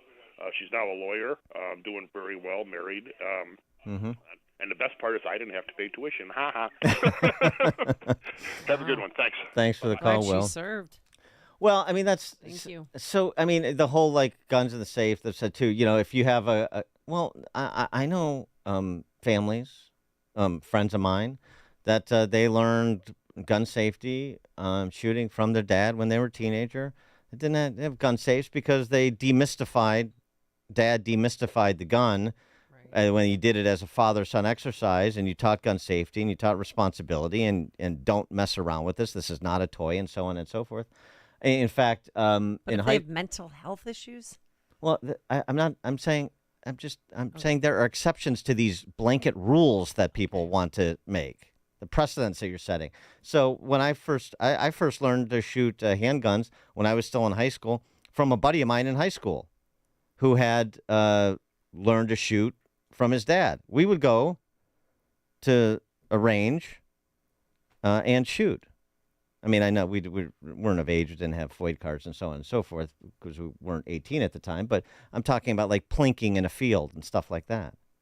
Totally demystified it. Supervised, but it's just so it's just not so easy to say it's got to be this and it's got to be that. The manifest weight of the evidence. Joe in East Dundee. Dan and Amy, I had a Red Ryder. I had a Crosman 760. And, we lived in unincorporated Elmhurst. So I was, shooting at squirrels and rabbits, When you turn 18, you get the privilege to buy a shotgun, that kind of thing. Mm-hmm. And, that's fine if you want to go out, shoot and seed or whatever. But a 14-year-old kid should not have access to a long rifle or any other gun. And I understand, maybe he was a band kid or something that was picked on, I mean, it's... there's no reports of bullying, but just bullying by his parents and being locked out of the house and begging neighbors for food and Allegedly. yeah. Yeah. I know. I get it, Joe. You'll shoot your eye out, right, with Hey. your Red Rhino. I got it. Thanks for the call.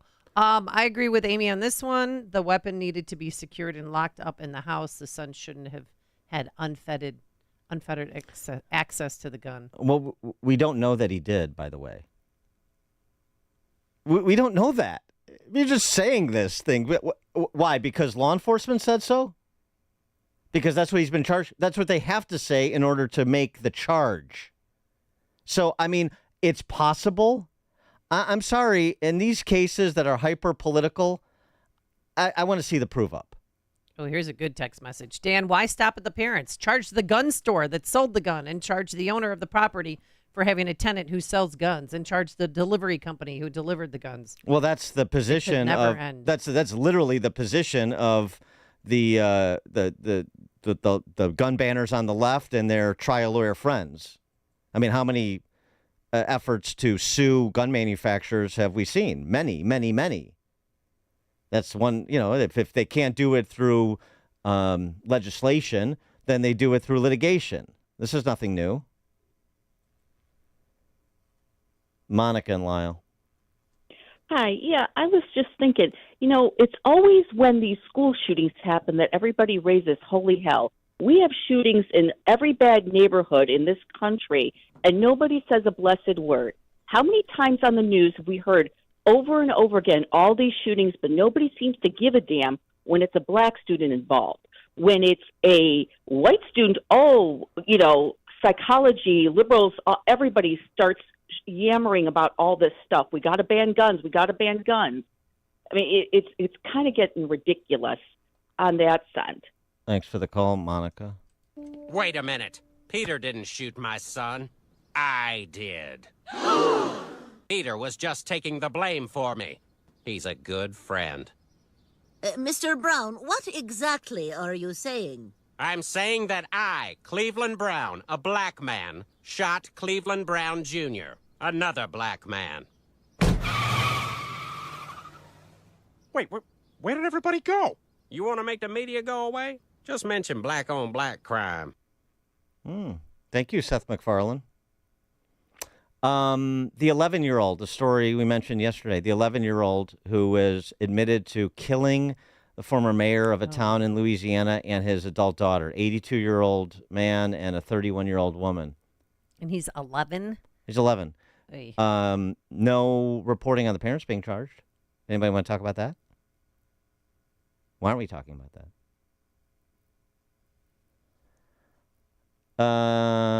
Mike and Dixon. Yeah, what the problem is? Where does the culpability end? If a parent has knives all over their kitchen in their drawers and the child uses it to kill people, are they going to be culpable for that? How about a car, which is also used as a weapon of mass destruction? People leave their keys all over the house, so the child uses that. Is he culpable then? You see, I go with the Bible when it says that you should not put the sins of the parents on the children, and you can't hold the children responsible or the parents responsible for the sins of the children. And that works well. Unless this man assisted his son, getting the gun, and it just doesn't make any sense because the liability never ends. Thanks for the call, Mike. And it would be nice if prosecutors would make this point, which is say, look, this is not setting some sort of blanket precedent. In this specific case, we have this evidence that meets the reckless disregard for human life standard, which is why we're prosecuting it. But it shouldn't be read into any more than that. You have to look at this on a case-by-case basis. So just to pump the brakes a little bit on the hysteria for a head that is so emblematic of our culture. John in Bridgeport. Hey, guys. I couldn't agree with you more. And piggybacking off the last caller, the Bible quote he said could also hold true for reparations. Just letting you know, argument against. With that being said, unless you have a good father in the house to teach you about gun safety, emotions, and a good mother, and you're going to have then you're going to have incidents like this. Because when you discharge a weapon, there's all kinds of emotions, there's all kinds of stuff that's happening to you, and you need to prepare beforehand of that, and unlike a good father or a good mother to teach you how to do that and how to handle the gun responsibly. This right here unfortunately it's going to happen a certain time again, but what you're seeing in the breakdown of the family is a microcosm of everywhere else, whether it's in education, whether it's in employment. If the breakdown of the family goes, you're going to get incidents like this. That's all. Thanks for the call, John. Yeah, that's the other thing too. All the focus on the gun and access to the gun, and the larger issue is about the disintegration of the nuclear family in this culture. Well, that's certainly a conversation that the left doesn't want to have, do they? You're listening to Chicago's Morning Answer with Dan Proft and Amy Jacobson on AM 560. The Answer. A great smile can make you feel happy and confident. So when you consciously conserve your teeth, that glowing smile will show through. At Best Dental Group, Doctors Economos, Gavalis, and their staff are ready to help you create that perfect look or maintain the one you have now. Along with general dentistry, Best Dental Group is a multidisciplined practice with an orthodontist, periodontist, and prosthetic specialists on site. They use the newest breakthroughs in dental technology, such as titanium implants, Invisalign clear braces, and laser treatments. Don't let fear get in the way. They can recommend sedation to make your experience as comfortable as possible. Best Dental Group is located in historic downtown Bartlett and is a multilingual office. Call 630-830-4930. That's 630-830-4930. Or visit bestdental.org. Best Dental Group, sharing your conservative values and helping you to conserve your teeth. Experience a luxurious summer when you visit Trump International Hotel and Towers, Chicago, a Forbes Travel Guide 5-star hotel. Take in stunning views of the Chicago skyline from the heart of the city, steps away from the iconic Magnificent Mile and the revitalized Riverwalk. Treat yourself to exquisite dining at Terra 16 Restaurant and Rebar Lounge, overlooking the Chicago River and Lake Michigan. Catch the Navy Pier fireworks display from Terra 16's patio on Wednesdays and Saturdays all summer long. Relax in immaculately designed suites that offer the utmost level of comfort. Refresh in the state-of-the-art spa featuring a 75-foot swimming pool, steam and sauna rooms, relaxation lounge, and more. The Trump Hotel Chicago offers sophistication and elegance to downtown Chicago and is a convenient travel destination for your summer getaway. Simply visit Trump Chicago online to make your reservations today and search offers to find the never settle summer stay. Book today. AM 560, The Answer. By the way, too, I mean, just something on this. You know, if the FBI came to my door today, knowing what I know about the FBI, I would not be, I would not give them the benefit of the doubt. I would not be welcoming. And so, but by the same token, if I had kids, I would know what was going on in my son's life, for example. So, it just a little bit of balance here in the analysis. And again, fact intensive, I think, is the play. Coming up on Chicago's Morning Answer. At 6:36, we'll all talk to our old friend, Eric Wallace, who's the president of Freedom Journal Institute. There's an upcoming Black Conservative Summit, like this weekend in Tinley Park, and we'll get all the details from Eric at 6:36. But first, let's stop by that newsroom and say good morning once again to Mike Scott. 6:33, Hunter Biden could face 17 years in prison after pleading guilty to all counts in his federal tax trial on Thursday. Intended to change his plea to what's known as an Alford plea, in which the defendant accepts the sentence but does not indicate that they are guilty or do not believe that they are guilty of the crime. Our reporter Sarah Fitzpatrick, Biden attorney Abby Lowell met the media. Hunter decided to enter his plea to protect those he loves from unnecessary hurt and cruel humiliation. Sentencing scheduled for December 16. A 14-year-old charged with 4 counts of felony murder following Wednesday's school shooting in Georgia will make his first court appearance this morning. Colt Gray is accused of shooting over a dozen at Appalachian High School in the town of Winder. His father is facing multiple charges for knowingly allowing his son to have access to a weapon. These charges stem from Mr. Gray knowingly allowing his son, Colt, to possess a weapon. Gray says he bought that gun as a gift for his son. 2 Chicago police officers are accused of slashing tires on a vehicle in June. Deputy Chief Roberto Nieves and Officer Jacob Geese are charged.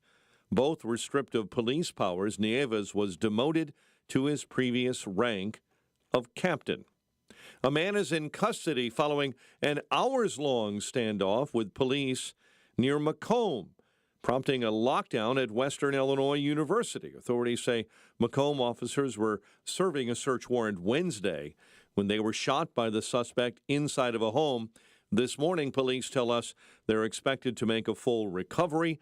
The suspect barricaded himself inside the home, and after more than 20 hours of negotiations, Shaiking Mathis surrendered.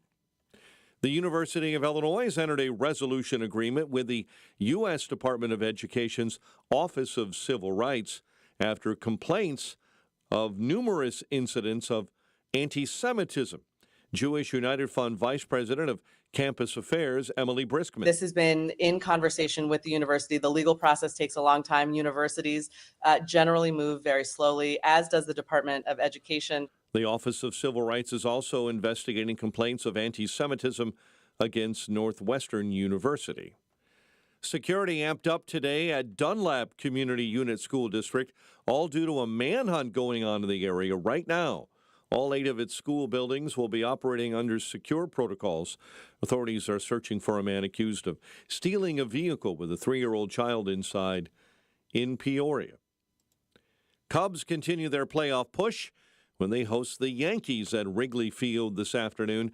Anthony Rizzo back at Wrigley for the first time since his trade to the Yankees.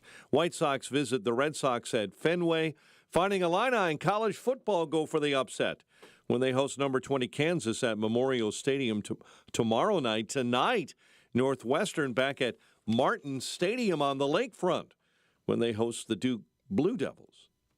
The news, a service of Valdecass Windows for the discerning homeowner looking for high-quality, professional-level window replacement service. Contact Valdecass Windows, your award-winning Platinum, Elite, Pella-certified contractor, Valdecass.com. A check of traffic and weather on the way next on AM 560. Join John Anthony, host of Black and Right, for a cruise on Lake Michigan on Saturday, September 21st. Come aboard the luxury yacht Free Spirit for a fun afternoon with fellow AM 560 listeners. Enjoy great food and beverages and be a part of the live broadcast of Black and Right with John Anthony. Tickets are on sale now at 560theanswer.com/cruise. That's 560theanswer.com/cruise. Sponsored in part by Opum Tax Advocates and attorney Stephen A. Leahy. Welcome to Face the Music, sponsored by Fox Valley Coins in Naperville, a weekly 60-second deep dive into current events. Today's guest, former President Bill Clinton. Mr. Clinton. Wait a minute. Face the Music? They told me this was Face the Nation.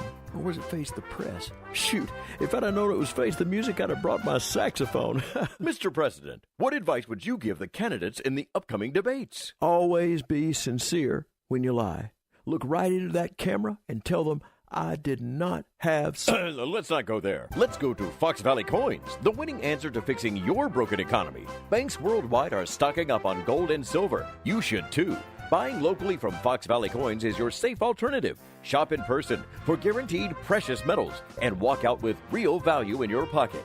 You can purchase up to $10,000 a day anonymously and legally at Fox Valley Coins. Their character is unimpeachable. Face the Music was sponsored by the great people of Fox Valley Coins, Route 59 in Naperville. Celebrity voices are impersonated. Quick delivery service. What do you need delivered today? Hi, I'm trying to work through a last-minute to-do list for my boss. Can you deliver a hard drive to the Loop in Chicago? We can deliver that today. Okay, can you deliver 20 boxes to a client in Rockford? We can deliver that today. Can you deliver 12 pallets of tile to our customer in Naperville? We can deliver that today. Can you deliver a large envelope to Northbrook? We can deliver that today. Oh my gosh, I think my water just broke. Can you... We cannot deliver that. Quick Delivery Service delivers your package no matter the size. More than just a messenger service, Quick Delivery Service is a messenger and trucking service that can also provide scheduled routes for your daily delivery or your air shipment. Trucks are equipped to handle the load and provide ground-level service for same-day delivery. The Quick Delivery Service team of safe, licensed professionals can provide quick door-to-door service for your special delivery. QuickDelivery.com. That's QuickDelivery.com. We deliver that today. But we don't deliver this. It's the perfect blend of flavor and heat. Frank's Red Hot. I put that on everything. 6:39. Let's get an update on the roads. Team Hochberg Traffic Center time, a service of the Byrna Less Lethal Launcher. Just like your spare tire, the Byrna Less Lethal Launcher is a must-have for protection and peace of mind when you're on the road. Never feel unprotected again. Byrna is legal in all 50 states. No background checks or permits required, and shipped right to your door. Visit Byrna.com, BYRNA.com. The Eden's a mess. 30 minutes in, Lake Cook Road to the junction. Accident right shoulder inbound on the Kennedy at Austin. Earlier, jackknife semi bottling up the avenues on the inbound Ike right now. You're jammed up Manheim all the way to Des Plaines Avenue, 1 hour into the old post office. Accident right lane block inbound at First Avenue on the Stevenson. Chicago's Morning Answer with Dan and Amy continues next. Now, your official Chicagoland weather forecast. Breezy, cooler with an afternoon shower, high near 70. Partly cloudy and cooler with a shower in spots, low 50 overnight. 62 right now. Next news at 7. Chicago's Morning Answer continues next on AM 560, The Answer. Now, from the Signature Bank Studios.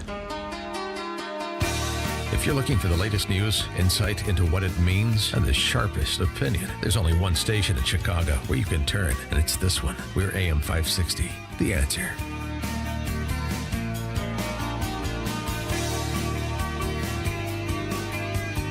Top of the morning, Dan and Amy.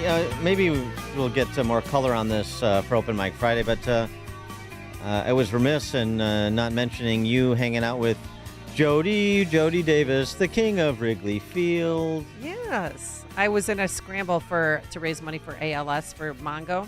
Oh, nice. Out at Cog Hill. There were 500 golfers there. Oh, my God. But the Mongo So people, that- we were on this side of the tracks, and the pretty people were on and Dubs. But we were on the course 1 and 3. Well, yeah, you're not getting Dubs for a scramble unless you're... Well, it's big money. They raise a lot of money. There are 500 golfers. No, It's that's all. crazy, That's great. But I got paired up with him. Probably took about 8 hours. Oh, he's about 7, yeah. Brutal. Brutal. Scrambles Well, are we had just 6 brutal. people in our... but only 5 were golfing, but it was just still, it was... But we weren't, we didn't wait in any hole. We were just taking our time. But I have a girl for you. No, yeah. Well, she was in my cart, and I like her. Yeah. I don't get along with a lot of ladies, but she and I bonded. She's an EMT. And I just think that you should go on a date with her. Okay. All right. We'll save all that talk for Open Mic Friday, where we indulge such crackpottery. She's a boxer, too. Well, And she saves babies. Wonderful. She's a hero. She's a boxer. Well, yeah. Whip you into shape. That's what I'm exactly missing. Yeah, right. All right, let's talk turkey here this weekend. The Black Conservative Summit is on. Eric Wallace is the president of the Freedom Journal Institute and organizer of the Black Conservative Summit, which starts today and runs through Sunday. It's at Insight Church in Tinley Park. Insight Church in Tinley Park, Black Conservative Summit today through Sunday. And some of the speakers, Representative Misha Maynor, we know her. She's the Georgia State Representative who flipped on her party to support school choice. It was great. And one Senator Tim Scott. Oh, who just got married. I'm Yeah. looking at his wedding photos now. Yeah. He got married August 3rd, so congratulations to him. And Corey Brooks and many others. We'll hear Todd Ricketts is going to be there. Is he black? Is he identified as black now? Or Todd? You can have white people speak. Oh, at you a can? Yes. I didn't know. I didn't know this that. Is 2024. I got you. Okay, now I White know. people can go to Howard, yes. Well, yeah, speaking of Speaking of, let's get here with Eric Wallace before we go off on another tangent. Before we start hooking you up on dates. Eric Wallace, thanks for joining us as always. Appreciate it. Hey, Dan, Amy, pleasure to be here. All right, give us I mean, we've a little preview. We've done a terrible job, so you'll do a better one. Why don't you tell us what's going on this weekend in Tinley Park, and the angle of incidents here with the November 5th date looming. Well, see, the issue. So the theme of the conference is Black America at a Crossroads: cultural Marxism versus a biblical worldview. And what has bothered me is to watch how the Black church is just running behind these cultural Marxists as if there's no difference in what they preach on Sunday or what these guys are pontificating. It drives me crazy. And so we decided we need to talk about this. We need to talk about what cultural Marxism is. We need to talk what it means to have a biblical worldview. I went off on a video that I did not too long ago after finding out about the Black Church PAC, which was, part of their thing was, our values, our vote, and our voice. And I'm talking about what values does the far left have that the church is actually in agreement with. And then they've got these issues. Let me tell you this real quick. The issues were that they agree on mass incarceration, voter suppression, and gun violence. Really? So I don't get it. Voter suppression, that's just voter IDs, right? And most Black people want people to have an ID to vote. They think you should have an ID. When it comes to gun violence, that's about taking away people's guns. And most Black people are pro-Second Amendment. And then the last one, mass incarceration, they want people to go to jail who are committing crimes in their community. What they're not dealing with is why there's so much crime and why there are people running around carrying guns and hijacking people. And what they should be talking about, I'm sorry, this is the last one because I'm passionate about this. Our Black kids cannot read or do math. So how in the world can you talk about critical race theory or DEI? I mean, there's no one in the world that they can compete because they're dropping out of high school. And if they're staying in high school, they're graduating and not able to read or do math. Okay, I'm done. No, it's good. And I mean, Kamala Harris, let's go to the Kamala vault here. I want to get your reaction to this exchange. She did an appearance. This is from a while back, but it's relevant because we're having to reintroduce some people to Kamala Harris. She did an event at a barbershop, and she's sitting around a barbershop with a bunch of Black men, and she has this exchange with one Black gentleman. I want to listen to what he proposes to her, and she is nodding the entire time. Yes, yes, yes. And you'll hear her affirm like this is the right thing to do. Take a listen. And we're talking about specifically something that happened to Black people here in America. So we have to be specifically targeting to help those people. Because we put those people in a position, and everybody knows the history. Yeah. Everybody understands the history of America. That's right. America, you did this to these people. You should write laws for these people. Don't group us in with everybody, because everybody didn't happen to everybody. But let's be fair. We playing from behind the eight ball. We way back there, 400 years back there.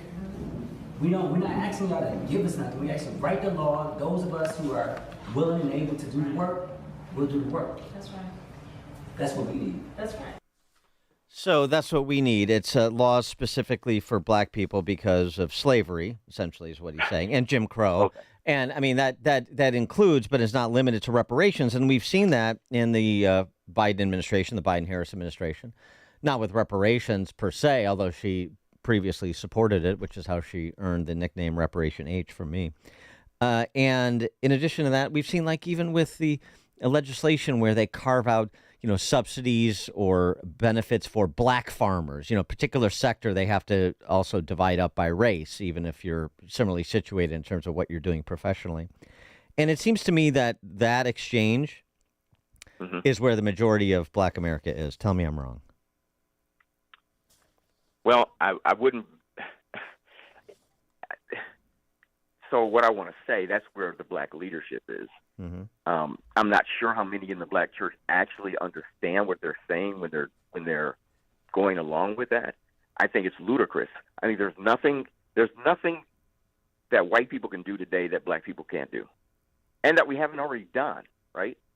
And so to get out there and act as though we need special laws and privileges for black people is turning what Dr. King said on his head. We're supposed to be judged by the content of our character, not by the color of our skin. And it's ludicrous. It's like we're victims. It's like I give the example when I talk today. I'm giving my speech this afternoon, and one of the things I mentioned, it's like the children of Israel in Numbers chapter 14, where they decide they're not going in the promised land because they've been told that there are giants in the land, right? And the land just eats everybody up. Well, I liken that to the black liberals who say there's racism everywhere. It's the number one issue. We can't do anything because all these racists are everywhere trying to stop us from getting ahead. And the laws and stuff of this country weren't written for us. We need socialism. That's the good thing. Is that how you were raised? I mean, is that the message that you heard when you were a kid? No, not at all. My parents were. My dad grew up in a poor family, ended up getting his master's degree and became an educator. Both my parents were educators. My mom was a PhD in psychology. And they wouldn't let us get away with any of that stuff. I mean, we had to perform in school. And so I ended up getting a PhD because my mom got one. I felt like, okay, if mom can do it, somebody in the family's got to go for it and carry the tradition of getting a PhD. So, do you, just on that point, and I mentioned Misha Maynor from Georgia, who's one of your speakers, the state rep who flipped on. Well, I have to correct that one. She was not able to come at the last minute. Okay, there was some faux pas, and it wasn't. Well, I shouldn't say that. I'm gonna throw somebody under the bus if I say that. All but right. anyway, don't throw people under the bus. Let me do that. But Katie Gorka will be there. Okay. The wife of Sebastian Gorka. Right. Talking about Marx's exploitation of black Americans from Scottsboro 8 to Black Lives Matter. So we've got a really good set of folks who are speaking. Well, the reason I brought up Maynor is just, that issue of school choice, still, I still don't think it has borne all the fruit that it can, even though we have school choice programs in a supermajority of the states now, not Illinois, of course. And I just wonder if that still is something. Yeah, it's been around, it's been recycled, it continues to be debated, but I just think that there needs to be more stick-to-itiveness by conservatives and black conservatives in particular on that issue. I think there's still some upside that we haven't realized. No, I agree 100%. The problem is that we're fighting a battle against the teachers' unions. I mean, every major city is pretty much controlled by a teachers' union. So, I mean, look at Chicago. I mean, they put their mayor, and all they want is more money, regardless of what their the output is, what the product is. Right. Kids can't read, they can't do math, but we need more money. Just throw more money at the problem, and we'll do a much better job. But it hasn't borne any fruit. So yeah, it's time to get the people of Illinois and the black community, Hispanic community, get all these communities together and say, look, enough is enough. Tim Scott, the keynote speaker, I presume, of the event. Yes. And so that people, if they can't make all 3 days, Tim Scott is going to be there Sunday. Tim Scott. So Sunday is just the baseball game. Todd Ricketts made available for us to go to see the Cubs versus the Yankees. Oh. So we're just hanging out and having a good time at Wrigley Field. Okay, cool. On Sunday. So Tim Scott is actually speaking tomorrow evening. Gotcha. Todd will be there as well. So I'm interviewing Todd Ricketts for like 10 minutes or so. Then I'm interviewing Tim Scott. Oh, cool. But people can come. They don't have to pay for the whole thing. We've got it online, $25 just to come. I mean, where can you get a deal like that? You come here, Tim Scott and Todd Ricketts, for $25, and you can still sign up if you do it today to get a ticket to go to the Cubs game. And you don't have to go to the Cubs game if you can't stomach that, right? Okay, Black Conservative Summit. BlackConservativeSummit.net is where you go to sign up. BlackConservativeSummit.net. It's the Black Conservative Summit. Starts today, runs through tomorrow. Tim Scott keynoting interview with Eric Wallace. That's tomorrow night. It is at Insight Church in Tinley Park. BlackConservativeSummit.net to sign up and attend. Only $25, as you heard from Eric. Eric Wallace, thanks so much for joining us, as always. Appreciate it. Good luck with the summit. Thank you. Thank you. Thank Bye. you. And he joined us on our turnkey.pro answer line. It's news, opinion, insight. This is Chicago's Morning Answer on AM 560. The Answer. If you own or run a business and you listen to AM 560, you might not realize that the conservative programming that you enjoy is supported by advertisers. Our loyal listeners love to do business with the advertisers they hear every day on AM 560. Now, it probably won't surprise you that there are some businesses who avoid advertising with us because they don't like what we do here. And that's okay, because our audience wants to support businesses that support what we do and think like we think. We would love to have you join the list of successful companies who are already reaching new, like-minded customers.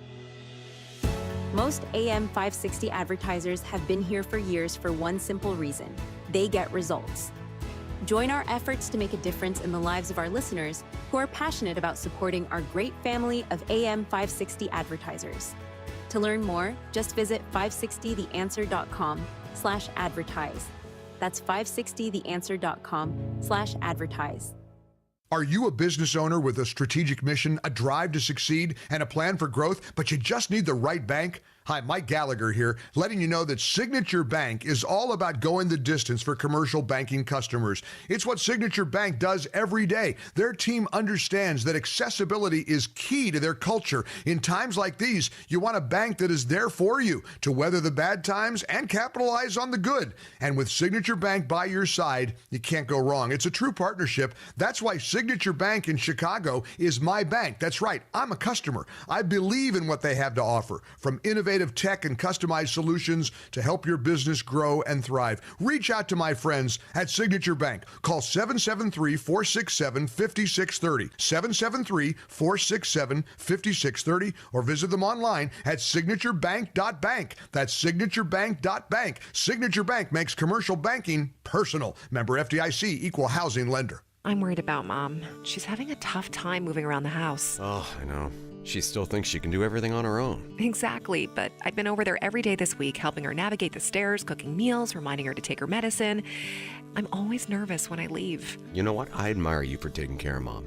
But your family needs you too. And what if she slips and falls? A friend recommended the caregivers at Senior Helpers of Naperville Southwest. They service Cook, DuPage, Kane, and Will counties. They guarantee compatibility and they'll conduct a free safety assessment of her home. Plus, they'll provide as little or as much care as Mom needs. Senior Helpers of Naperville Southwest, offering both hourly and live-in care. Schedule a free assessment today by calling 331-281-0728. That's 331-281-0728. Again, that's 331-281-0728. And tell them AM 560 sent you. Senior Helpers of Naperville Southwest. Senior care, only better. A great smile can make you feel happy and confident. So when you consciously conserve your teeth, that glowing smile will show through. At Best Dental Group, Doctors Economos, Gavalis, and their staff are ready to help you create that perfect look or maintain the one you have now. Along with general dentistry, Best Dental Group is a multidisciplined practice with an orthodontist, periodontist, and prosthetic specialists on site. They use the newest breakthroughs in dental technology, such as titanium implants, Invisalign clear braces, and laser treatments. Don't let fear get in the way. They can recommend sedation to make your experience as comfortable as possible. Best Dental Group is located in historic downtown Bartlett and is a multilingual office. Call 630-830-4930. That's 630-830-4930. Or visit bestdental.org. Best Dental Group, sharing your conservative values and helping you to conserve your teeth. One of the most important decisions you can make as a parent is where you send your kids to school. But these days, it's never been harder to know which school is best. Public schools have changed a lot, and you might be thinking about sending your child to a private Christian school. But you also know that private school can be expensive, and in this economy, you might think it's not an option. Well, think again. With halfpriceschools.com, you can purchase tuition vouchers for half the price of normal tuition for private schools. For nearly 10 years, halfpriceschools.com has helped families from all over Chicagoland make the dream of private school a reality. And that can be the reality for you and your child too. Just go to halfpriceschools.com, search for a private Christian school near you, and purchase a voucher. It's that easy. Visit halfpriceschools.com. That's halfpriceschools.com. AM 560, The Answer. All right, coming up on Chicago's Morning Answer. At 7:07, the Russians are coming. The Russians are coming with disinformation to support Kamala Harris. 7:07. But now into the newsroom we go. Here's Mike Scott. 2 CPD officers are accused of slashing vehicle tires. One killed and one hurt in a West Side shooting. Man found dead in the North Shore Channel in Skokie. College football getting underway. Illinois, number 20, Kansas, Northwestern, and Duke this weekend. Professionally, Bears and Titans. And WIND Chicago News Time, 7. The student accused of shooting up his Georgia school is due in court this hour.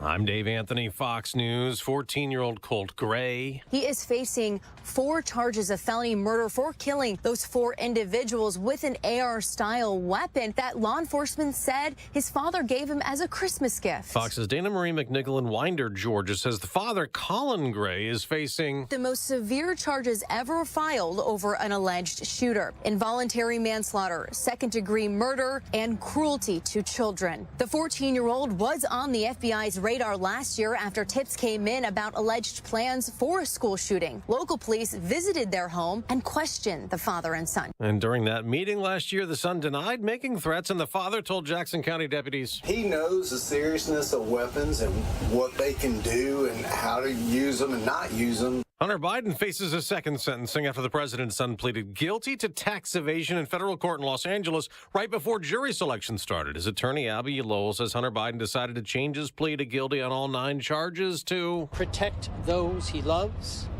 from unnecessary hurt and cruel humiliation. Hunter Biden was already convicted on felony gun charges. Former President Trump will be in court in 2 hours in New York, appealing the civil judgment against him, ordering him to pay author E. Jean Carroll for defaming her and denying her claims that Trump sexually assaulted her decades ago. Now, also in New York today, the judge in the Trump criminal case the former president was convicted in will rule on an attempt to delay sentencing. In 4 hours, the former president will hold a news conference the day after saying, "My plan will rapidly defeat inflation, quickly bring down prices, and reignite explosive economic growth." But Vice President Harris continues to out-fundraise him big time. She and Democrats raked in $361 million, more than double Trump August fundraising. America's listening to Fox News. 62 degrees. At 7:02 on AM 560, The Answer. Good morning. I'm Mike Scott. 2 Chicago police officers are accused of slashing tires of a vehicle in June. Deputy Chief Roberto Nieves and Officer Jacob Geese are charged with criminal damage to property. It happened during the annual Puerto Rican Fest. Both were stripped of police powers. Nieves also demoted. An investigation continues this morning after a man was found dead in the North Shore Channel in Skokie in the 8600 block of McCormick Boulevard yesterday. The man's identity has not been released and a cause of death has not been established. A Jewish humanitarian organization says a resolution agreement between the University of Illinois and the Department of Education's Office of Civil Rights will offer landmark protections for Jewish students. The Office of Civil Rights reviewed 139 discrimination reported from 2015 through December 2023. Of the 139 incidents, 135 were found to be related to allegations of anti-Jewish discrimination. Emily Briskman is Vice President for Campus Affairs at Jewish United Fund of Chicago and Executive Director of the Hillels of Illinois. We think this resolution, both the mutual understandings between the Jewish organizations and the university, in addition to the Office of Civil Rights Settlement, is landmark and is going to offer the kinds of protections that Jewish students need and deserve on campuses, but not only Jewish students. I'm Jim Talamonte. A major criminal operation, a major operation to get dangerous criminals off streets in Joliet, netted 21 arrests in a single day. You will be located, you'll be arrested, and you will be held accountable. Joliet Chief of Police Bill Evans says Operation Street Sweeper was a joint initiative of local and federal law enforcement. Although Joliet has seen a reduction in violent crime this year, This operation was specifically designed to address the recent increase in violent crime in the Joliet greater area, including concerning numbers of violent crimes that involved firearms. Ultimately, nearly 24 suspects were taken into police custody on serious charges. Cubs and Yankees at Wrigley Field, the return of Anthony Rizzo to Wrigley for the first time since the trade. White Sox visiting Boston at Fenway later on tonight. College football, Indiana will try to go 2-0 against Western Illinois tonight.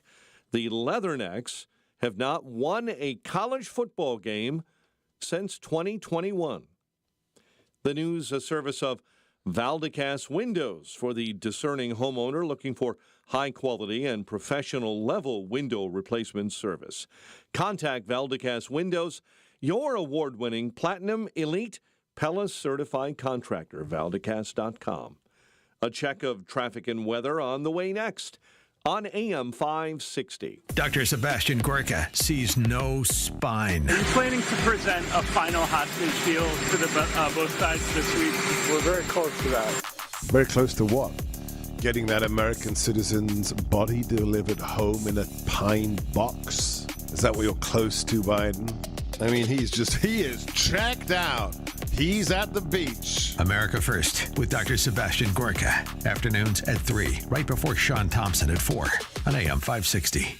The Answer. Attention! If you owe money to the IRS, this is an urgent message. The IRS is cracking down by sending out heart-stopping letters, aggressively garnishing paychecks, seizing bank accounts, and putting liens on homes and businesses. They call it enforced compliance, and you better watch out because penalties and interest on unpaid taxes compound daily, making it seem impossible to ever get out of debt. Don't let the tax debt destroy your life. You need to call Optima Tax Relief, the #1 tax resolution firm. They're experts in the Fresh Start Initiative, one of the biggest breaks that the IRS has ever offered. If you qualify, you could save thousands. Optima's resolved over $1 billion of tax debt for their clients. A+ rated with the Better Business Bureau, they'll fight to get you the best deal possible. Call Optima now for a free consultation. Call 800-965-1433. 800-965-1433. 800-965-1433. Optima Tax Relief. Some restrictions apply. For complete details, please visit OptimaTaxRelief.com. Millwright work is often technical and requires a high degree of precision. The pros at Vans Industrial are skilled mechanics that can perform any type of millwright work, including installation and maintenance of your factory equipment and machinery. For your machine repair needs, look no further than Vans Industrial. Hi, I'm Dave Van Camp, president of Vans Industrial. Vans Industrial is an industrial millwright contractor that can install new mechanical systems or repair existing systems. Our services include repair of bearings, shafts, shiv alignments, as well as installation of conveyors and bucket elevators. Our team of trained mechanics will respond to your emergency calls 24/7, keeping your systems operational. We're here to help you. Call 833-VANS-IND for a free inspection of your facility. That's 833-VANS-IND. Interested in what else they do? Visit vansindustrial.com. That's VANSindustrial.com. Quality craftsmanship since 1964.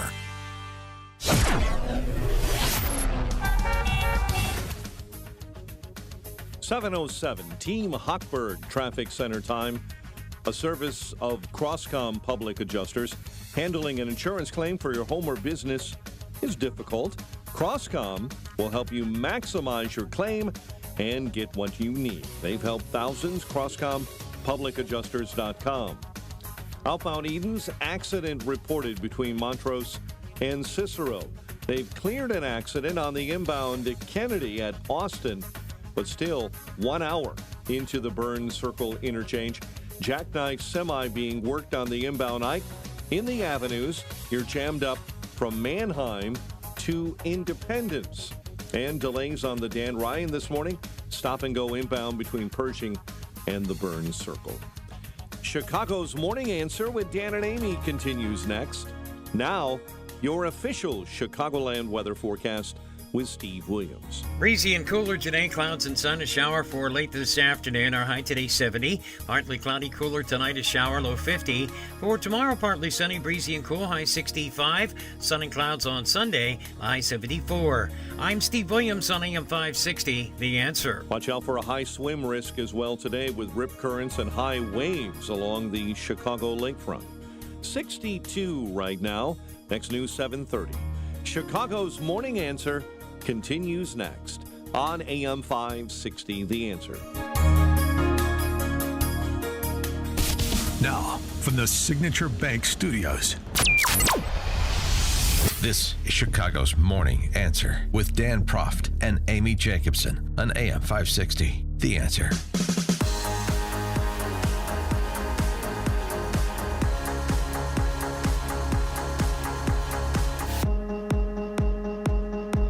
Top of the morning, Dan and Amy. Are you heartened by Merrick Garland and the Department of Justice taking swift action against purveyors of Russian disinformation like this Tenet Media Company? Wow. 312-642-5600, turnkey.pro. Answer line you could text us to on that very same line.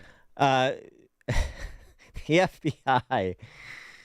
Woo! The FBI tweeted out this chilling, stark warning to Russians who are interfering with U.S. elections. Knock it off, period. That's directly from the top. Christopher Wray tweeted, knock it off. So you mean enough. So Putin and company, the Ruskies have been warned. Now, I don't know what the message is for the FBI and spy agencies that do the same thing, but here was Michael Schellenberger reacting to a said indictment. He was properly underwhelmed. This is really small ball stuff. There's no evidence that any Russian money changed anybody's opinion. They say in the indictment that 2 of the influencers that were targeted did not know that it was Russian money. There's no evidence that, really, there was any serious amount of media coverage to influence anything measurable in terms of opinion. All that being said, the main issue here is that we have this record of the Department of Justice running Russian disinformation hoaxes twice, not once. The first time claiming that the Russians favored Trump when we now know that they favored Clinton. And then the second time, the Hunter Biden laptop, where we now know that the FBI ran a disinformation effort to make people think that it was about the Russians. So nobody should trust blindly the Department of Justice when it says anything about Russia. That's well said. That's right on the mark. 312-642-5600, turnkey.pro answer line. Vlad Putin, in one of those propaganda interviews that he does, he likes her laugh. He said, we won't play it in the original Russian. We'll just read the transcript. No, let's speak Russian today. Let's do it. As for the favorites, there's no need to define them. It's a choice by the people of America in the end. I've said that our, so to say, favorite was the acting president, Mr. Biden. He's been taken out of the race. We'll advise his supporters to support Mrs. Harris. That's what we'll do. We'll support her as well. That's the first thing. Secondly, her laugh is so expressive and infectious. That means she's doing well. Now, I know Russian propaganda when I see it. Vlad Putin, please. Come on.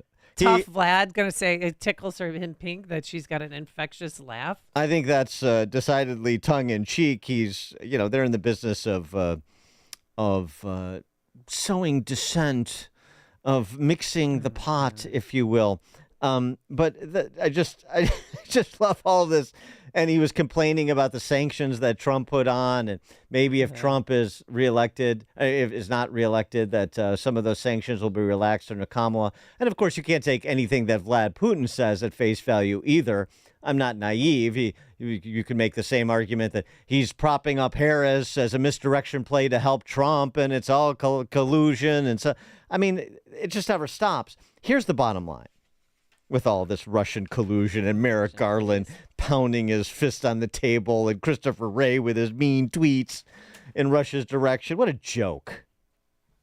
What an absolute joke. These are the propagandists. They are on Putin's level. Kim Strassel has a great piece on this in the Journal. Which is more likely to influence a U.S. election? A dribble of Russian propaganda in an ocean of online electioneering, or a federal law enforcement campaign against one of the candidates? Yeah. No, gee, wait, let me think about that. 312-642-5600. Once again, our turnkey.pro text line. You can also access it through the same number. And as Schellenberger said, the press conference this week, so embarrassing. DOJ's Merrick Garland, starring role, Strassel, as if this weren't the same government agency that fed us the Trump-Russia collusion lies of 2016 and 2017 and 2018 and 2019. An ally of an intel community that 4 years ago falsely branded reporting about Hunter Biden's laptop disinformation. Whatever the merits of this week's actions against the Russians, they look legit. The Justice Department's failure to acknowledge it has an enormous credibility problem is almost comical. It's not almost. It's comical. What the news of recent years, reading from Strassel, shows us is that bad guys everywhere, not only in Russia, are seeking to influence Americans always, not only at election time, and for their own malevolent purposes, not to help one U.S. political party or the other. Please see, the Chi-Com influence peddling operation inside the office of Governor Kathy Hochul in New York, or Eric Swalwell's office in California, Congressman Swalwell, the guy with the flatulence problem. Right. The FBI only last month said the Iranian government was behind a hack and leak operation against the Trump campaign. Federal investigators are looking into whether Turkey funneled money into New York Mayor Eric Adams' campaign. Right. They just raided the houses of two more top aides of Eric Adams yesterday. Yeah, deputy mayors took their cell phones, too. Menendez, convicted of bribery and other charges for providing favors to Egypt and Qatar. Texas Representative Henry Cuellar stands accused of accepting bribes from a government-owned Azerbaijani entity. I mean, right. This is... all of this is so obviously stilted for political purposes. It is just an extension of the illegitimate smear job that the state, the federal government, law enforcement, and intel agencies have been doing since 2015 to Trump and company.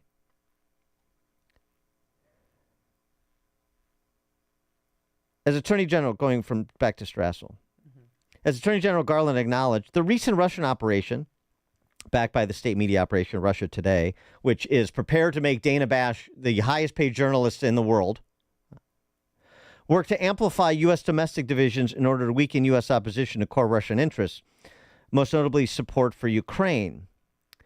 Foreign actors devote most of their efforts to setting Americans against each other, undermining faith in elections and institutions. That's what they do. That's why we recognize them, their governments, as our enemies. The Russian ops are Strassel. The Russian ops are nasty and criminal, but also a drop of content in the vast, heaving universe of political commentary. They hardly compare to the many red-blooded Americans who don't need foreign help to spread nut job theories. Right. So again, who has more influence with Americans? The unknown Russian functionary slinging a video into the black hole of YouTube, or a prosecutor backed by the Justice Department seal, press cameras flashing, using a superseding indictment 10 weeks before an election to sway Americans to the claim that the Republican presidential nominee is a criminal? Yeah, that's a real brain teaser, isn't it? Ralph and Rantoul. Good morning, Comrade Dan and Comrade Amy. Yes, yes. If you're asking me if I believe Comrade Rubin, Comrade Poole, and Comrade Benny Johnson are Russian agents, yet. Thanks, Ralph. Although it just wasn't a huge example of interference when they had their press conference. I'm like, what is this? Who cares? About RT Network, they already talked about them 4 years ago. Well, they're talking about the tenant media and paying the names just mentioned by Ralph a lot of money. That may have been your first clue that something was odd, but okay. Regardless, but the DOJ stipulates that those who were paid had no idea this was some Russian propaganda operation.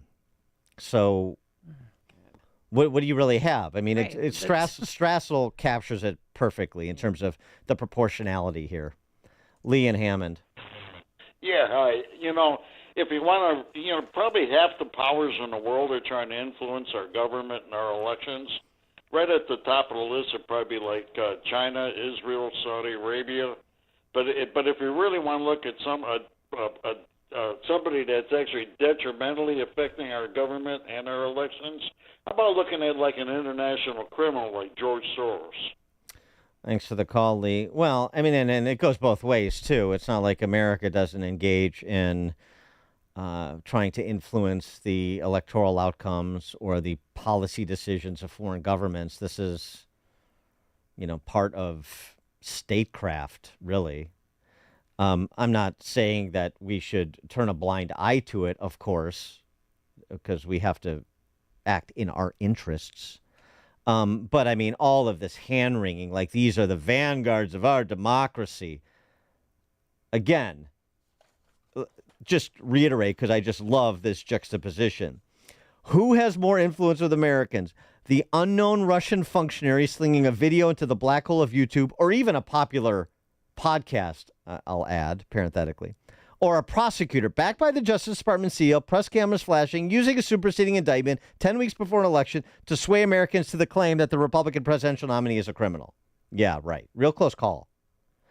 Strassel concludes, there was a time when the department sought to avoid politically charged prosecutions before elections. Why did they do that? Just stop there. Why did they do that previously? Oh, because they didn't want to be seen as influencing elections. Well, that's by the boards. And so is their reputation for impartiality. Yeah, and by the way, our partners in peace, speaking of the decisions we make and the propaganda that is spread by the state and the state-run media, that DC press corps, which they literally are in some cases, like the Sun-Times, and effectively are in terms of performance, the Iranian nuclear deal. Trump talked about it at that Fox News town hall in Harrisburg. Chuck Grassley revealed this week records of an Iranian plot to assassinate Trump, as well as Nikki Haley and Biden. Yes. In retaliation for the killing of General Soleimani. The suspect was promised $50,000 for the hit. Detailed plans to shoot Trump at public events, suggesting using a pistol for indoor engagements and a rifle for outdoor events. He believed the chance of success was around 50%, according to FBI files. Grassley said, bad actors are determined to wreak havoc on our country, and American political leaders across both parties are sitting squarely in the crosshairs. Yeah, that's now we're getting to the real world and the real threats. And yet, what have we heard about Iran from the Jobama years? Almost 12 of them now.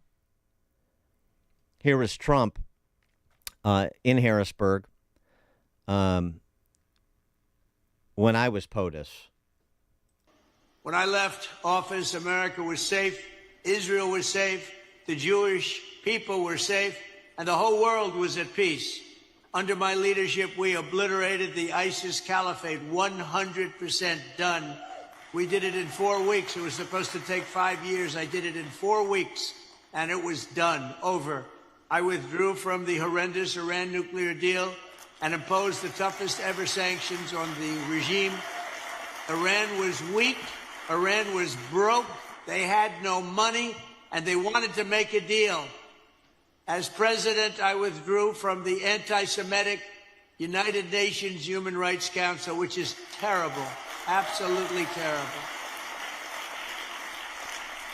I defunded the Palestinian Authority and choked off the money to Hamas. And we actually defunded. We were paying them a fortune every year. The United States was paying a fortune. And I said, we're not going to pay. They're not our friends and not the friend of Israel. I recognized Israel's eternal capital and opened the American embassy in Jerusalem, something which every president said they were going to do, and they never did it. I misspoke. That was not Trump at the Harrisburg Fox News town hall. That was Trump speaking to the Republican Jewish Coalition. But the substance of the remarks is what's relevant. And so who has their eye on the prize? Who has their focus where it should be? Trump, talking about malign actors like Iran and our allies like Israel? Or Garland and the Biden-Harris administration doing their Ruski baiting? The stories you need to know to start your day. This is Chicago's Morning Answer on AM 560. The Answer. Tommy! I can't wait for golf this weekend, huh, buddy? Time flies. Love you, man. Oh, don't forget your knee brace again. We aren't in college anymore. Moments together matter, so help protect yourself from RSV. If you're 75 or older or 60 plus with a chronic condition like asthma, COPD, heart disease, or severe diabetes, you're at higher risk of landing in the hospital from RSV, and there are no prescription RSV treatments. Check eligibility and schedule your RSV vaccine at vaxassist.com. Sponsored by Pfizer. Hi, Eric here with Ultimate Tax Group. If you owe back taxes to the IRS or state, personal or business, my team and I want to help you take your freedom back. Call Ultimate Tax Group at 888-505-1099. We will stop or prevent bank levies or wage garnishments. We care and fight for our clients. Call us today, 888-505-1099, ultimatetaxgroup.com. Welcome to Face the Music, sponsored by Fox Valley Coins in Naperville. Today's guest, President Ronald Reagan. Sir, would you mind sharing some golden lines from your past debates and presidency? Before I refuse to take your questions, I have an opening statement. I have left orders to be awakened at any time in case of a national emergency, even if I'm in a cabinet meeting. Mr. President, should age enter into the debate? Thomas Jefferson once said, "We should never judge a president by his age, only by his works." Ever since he told me that, I stopped worrying about age. Thank you, Mr. President. Remember, Face the Music is brought to you by the great Americans at Fox Valley Coins on Route 59 in Naperville, Illinois. They are the leader of buying and selling old coins and paper money, as well as all forms of gold and silver. Whew, this interview wore me out. It's bedtime for Bonzo. Face the Music was sponsored by the great Americans of Fox Valley Coins on Route 59 in Naperville. No real or artificial intelligence was used in the making of this ad. Celebrity voices are impersonated. I'm worried about Mom. She's having a tough time moving around the house. Oh, I know. She still thinks she can do everything on her own. Exactly, but I've been over there every day this week, helping her navigate the stairs, cooking meals, reminding her to take her medicine. I'm always nervous when I leave. You know what? I admire you for taking care of Mom. But your family needs you too. And what if she slips and falls? A friend recommended the caregivers at Senior Helpers of Naperville Southwest. They service Cook, DuPage, Kane, and Will counties. They guarantee compatibility and they'll conduct a free safety assessment of her home. Plus, they'll provide as little or as much care as Mom needs. Senior Helpers of Naperville Southwest, offering both hourly and live-in care. Schedule a free assessment today by calling 331-281-0728. That's 331-281-0728. Again, that's 331-281-0728. And tell them AM 560 sent you. Senior Helpers of Naperville Southwest. Senior care, only better. When your home or business has an insurance claim, the next step is very important. The claim process with insurance can be tedious, hard to understand, and difficult to navigate. You need someone working for you. You need a licensed claim adjuster. Why? The insurance company will send out their inspectors that work for them, get paid by them, and represent them, not you. This is Dan Lights from Crosscom. We inspect your property, file your claim, negotiate the damages, and maximize your settlement with your insurance company. If we complete the repairs approved by your insurance company, our service is free. Crosscom Public Adjusters has turned denied claims into approved claims. We've also increased insurance claims anywhere from 23 to 1,000%. We are licensed by the Department of Insurance and work in Illinois, Northwest Indiana, and Southern Wisconsin. Crosscom Public Adjusters, 630-871-5500. Online at crosscominc.com. That's crosscominc.com. Crosscom, building trust for over 20 years. Warning, the following ZipRecruiter radio spot you are about to hear is going to be filled with F words. When you're hiring, we at ZipRecruiter know you can feel frustrated, forlorn even, like your efforts are futile, and you can spend a fortune trying to find fabulous people, only to get flooded with candidates who are just fine. Not fun. Fortunately, ZipRecruiter figured out how to fix all of that. And right now, you can try ZipRecruiter for free at ZipRecruiter.com/free. With ZipRecruiter, you can forget your frustrations because we find the right people for your roles fast, which is our absolute favorite F word. In fact, 4 out of 5 employers who post on ZipRecruiter get a quality candidate within the first day. Fantastic. So, whether you need to hire 4, 40, or 400 people, get ready to meet first-rate talent. Just go to ZipRecruiter.com/free to try ZipRecruiter for free. Don't forget, that's ZipRecruiter.com/free. Finally, that's ZipRecruiter.com/free. A great smile can make you feel happy and confident. So when you consciously conserve your teeth, that glowing smile will show through. At Best Dental Group, Doctors Economos, Gavalis, and their staff are ready to help you create that perfect look or maintain the one you have now. Along with general dentistry, Best Dental Group is a multidisciplined practice with an orthodontist, periodontist, and prosthetic specialists on site. They use the newest breakthroughs in dental technology, such as titanium implants, Invisalign clear braces, and laser treatments. Don't let fear get in the way. They can recommend sedation to make your experience as comfortable as possible. Best Dental Group is located in historic downtown Bartlett and is a multilingual office. Call 630-830-4930. That's 630-830-4930. Or visit bestdental.org. Best Dental Group, sharing your conservative values and helping you to conserve your teeth. AM 560, The Answer.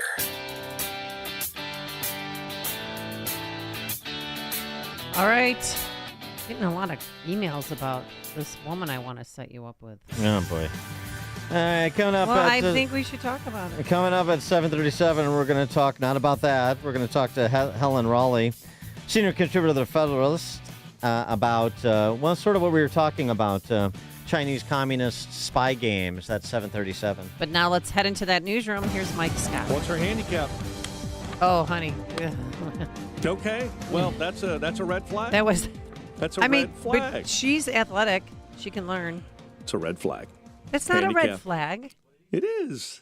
No, he said, what's her handicap? What's her handicap? I'm not going to say her name What's her on the air. golf? What's her handicap?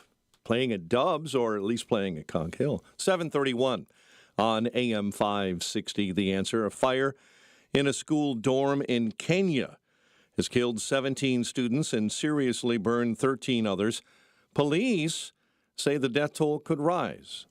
A 14-year-old accused of fatally shooting 4 at his high school in Georgia expected to make his first court appearance today. The father of that suspect, Colin Gray, charged and hit with multiple charges, including second-degree murder and manslaughter, after his 14-year-old son shot and killed 4 at Appalachia High School. In coordination with the District Attorney Brad Smith, the GBI has arrested Colin Gray, age 54, in connection to the shooting here at Appalachia High School. Meantime, new technology is credited for helping officers in the Georgia school shooting. Barrow County Sheriff Judd Smith says Appalachia High had just started using new ID badges for staff, all equipped with GPS technology. So we got multiple notifications as the shooting was going on from the teachers.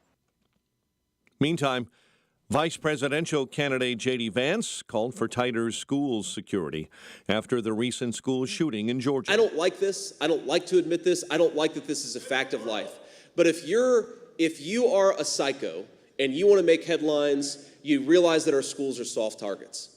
And we have got to bolster security at our schools. The Republican VP candidate spoke in Arizona on Thursday. Pope Francis wrapping up his visit to Indonesia, celebrating Mass before an overflow crowd of 100,000. 2 Chicago police officers are accused of slashing the tires of a vehicle in June. Deputy Chief Roberto Nieves and Officer Jacob Geese are charged with criminal damage to property. Both have been stripped of police powers.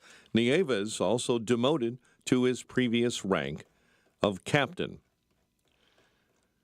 A teen facing gun charges after being accused of bringing a firearm to Elgin High School.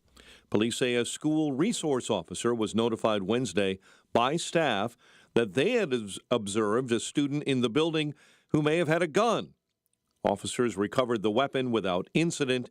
The student was arrested.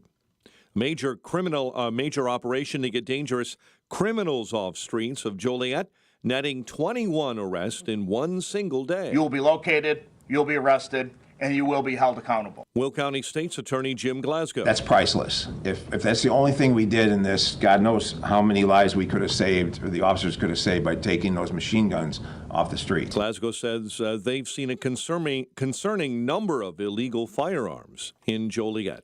And Darrell Brooks' prison sentence continues to grow. You may remember that name. A judge in Milwaukee yesterday sentencing Brooks to 9 more years behind bars for running over the mother of his children just weeks before he plowed through the Waukesha Christmas parade.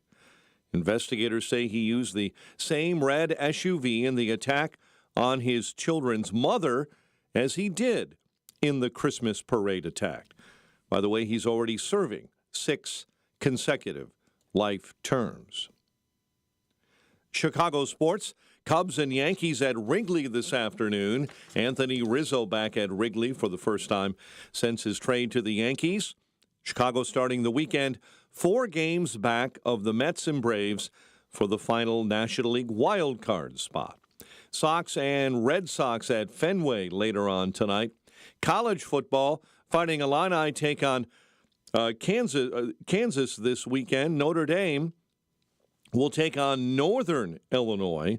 Also, Northwestern returns to Martin Stadium tonight, hosting the Duke Blue Devils. Professionally, Chiefs crack open the NFL season, looking for a 3rd straight Super Bowl by beating the Ravens 27-20. The news service of Team Hochberg. Let Team Hochberg help you by visiting 56david.com, 855-563-2843. 56david.com, lower.com, equal housing lender, NMLS 1124061. A check of traffic and weather on the way next on AM 560. Join John Anthony, host of Black and Right, for a cruise on Lake Michigan on Saturday, September 21st. Come aboard the luxury yacht Free Spirit for a fun afternoon with fellow AM 560 listeners. Enjoy great food and beverages and be a part of the live broadcast of Black and Right with John Anthony. Tickets are on sale now at 560theanswer.com/cruise. That's 560theanswer.com/cruise. Sponsored in part by Opum Tax Advocates and attorney Stephen A. Leahy. If you own a timeshare, don't miss this public service announcement from Chuck McDowell, founder of Wesley Financial Group. If you receive an unsolicited phone call or mail piece to discuss selling, renting, or especially canceling your timeshare, don't fall for it. If you really want out of your timeshare, hang the phone up immediately or throw that mail piece in the trash and contact your timeshare resort or Wesley Financial Group for assistance with your timeshare. As the only Inc. 500 timeshare cancellation company, our knowledge, experience, and results has made Wesley a trusted resource for over 40,000 families we've helped get out of their timeshare. Give us a call, and I'll send you our timeshare exit information kit free with the straight facts about your timeshare and all of your options for cancellation. Call for your free info kit, 800-839-8484. 800-839-8484. 800-839-8484. From breaking news and weather across the country to insight from the brightest minds in conservative opinion, it's Salem News Channel. Home to the biggest shows on TV, like Dennis Prager, weekdays at noon Eastern, followed by Jay and Jordan Sekulow at 2. Join SNC, where facts are sacred, critical thinking is celebrated, and the pursuit of truth is unwavering. Watch Salem News Channel free now on Xumo Play. Learn more at snc.tv/Xumo. Dennis Prager here. Join me on an unforgettable cruise to the Caribbean this November. We'll cruise to the vibrant islands of Half Moon Cay, Curacao, Bonaire, Turks and Caicos, and much more. We'll be joined by special guest Sean McDowell, and we'll both be sharing insights into current events in a way I hope energizes and challenges you. Secure your spot before space runs out by calling 855-565-5519 or book online at pragercruise.com. Navage.com. Don't let a cold, sinus infection, or allergies ruin your day. Breathe easier, sleep better, and feel healthier with Navage. Visit Navage.com, Walmart, Walgreens, CVS, or a store near you. 7:38, Team Hochberg Traffic Center time, a service of our friends at the Del Bacchio Marchetti Group of Ad Properties, Christie's International Real Estate, experts in the northwest suburbs and Chicago. You'll get the most value for your home. 708-828-0000. Kennedy inbound at hour 15, O'Hare into the Burns Circle interchange. Traveling outbound on the Kennedy, right now 33 to the big airport, while the Ike is at an hour 12 from 390 into the old post office. Stevenson just over an hour on your commute between 355 and DuSable Lakeshore Drive. Tri-State stop and go northbound between the Mylong Bridge and the Hinsdale Oasis. Chicago's Morning Answer with Dan and Amy continues next. Now, your official Chicagoland weather forecast. Breezy and cooler with an afternoon shower, high near 70. Partly cloudy and cooler, shower in spots, low 50 overnight. 62 at O'Hare, 67 at Midway, clear and 58 in Aurora. Your next news update is at 8. Chicago's Morning Answer continues next on AM 560, The Answer. Now, from the Signature Bank Studios. Only the biggest stories, only the biggest guests, and only the biggest opinions. This is AM 560, The Answer. Top of the morning, Dan and Amy. Kathy Hochul, she's the governor of New York, don't you know? Oh, yeah. She's back, too.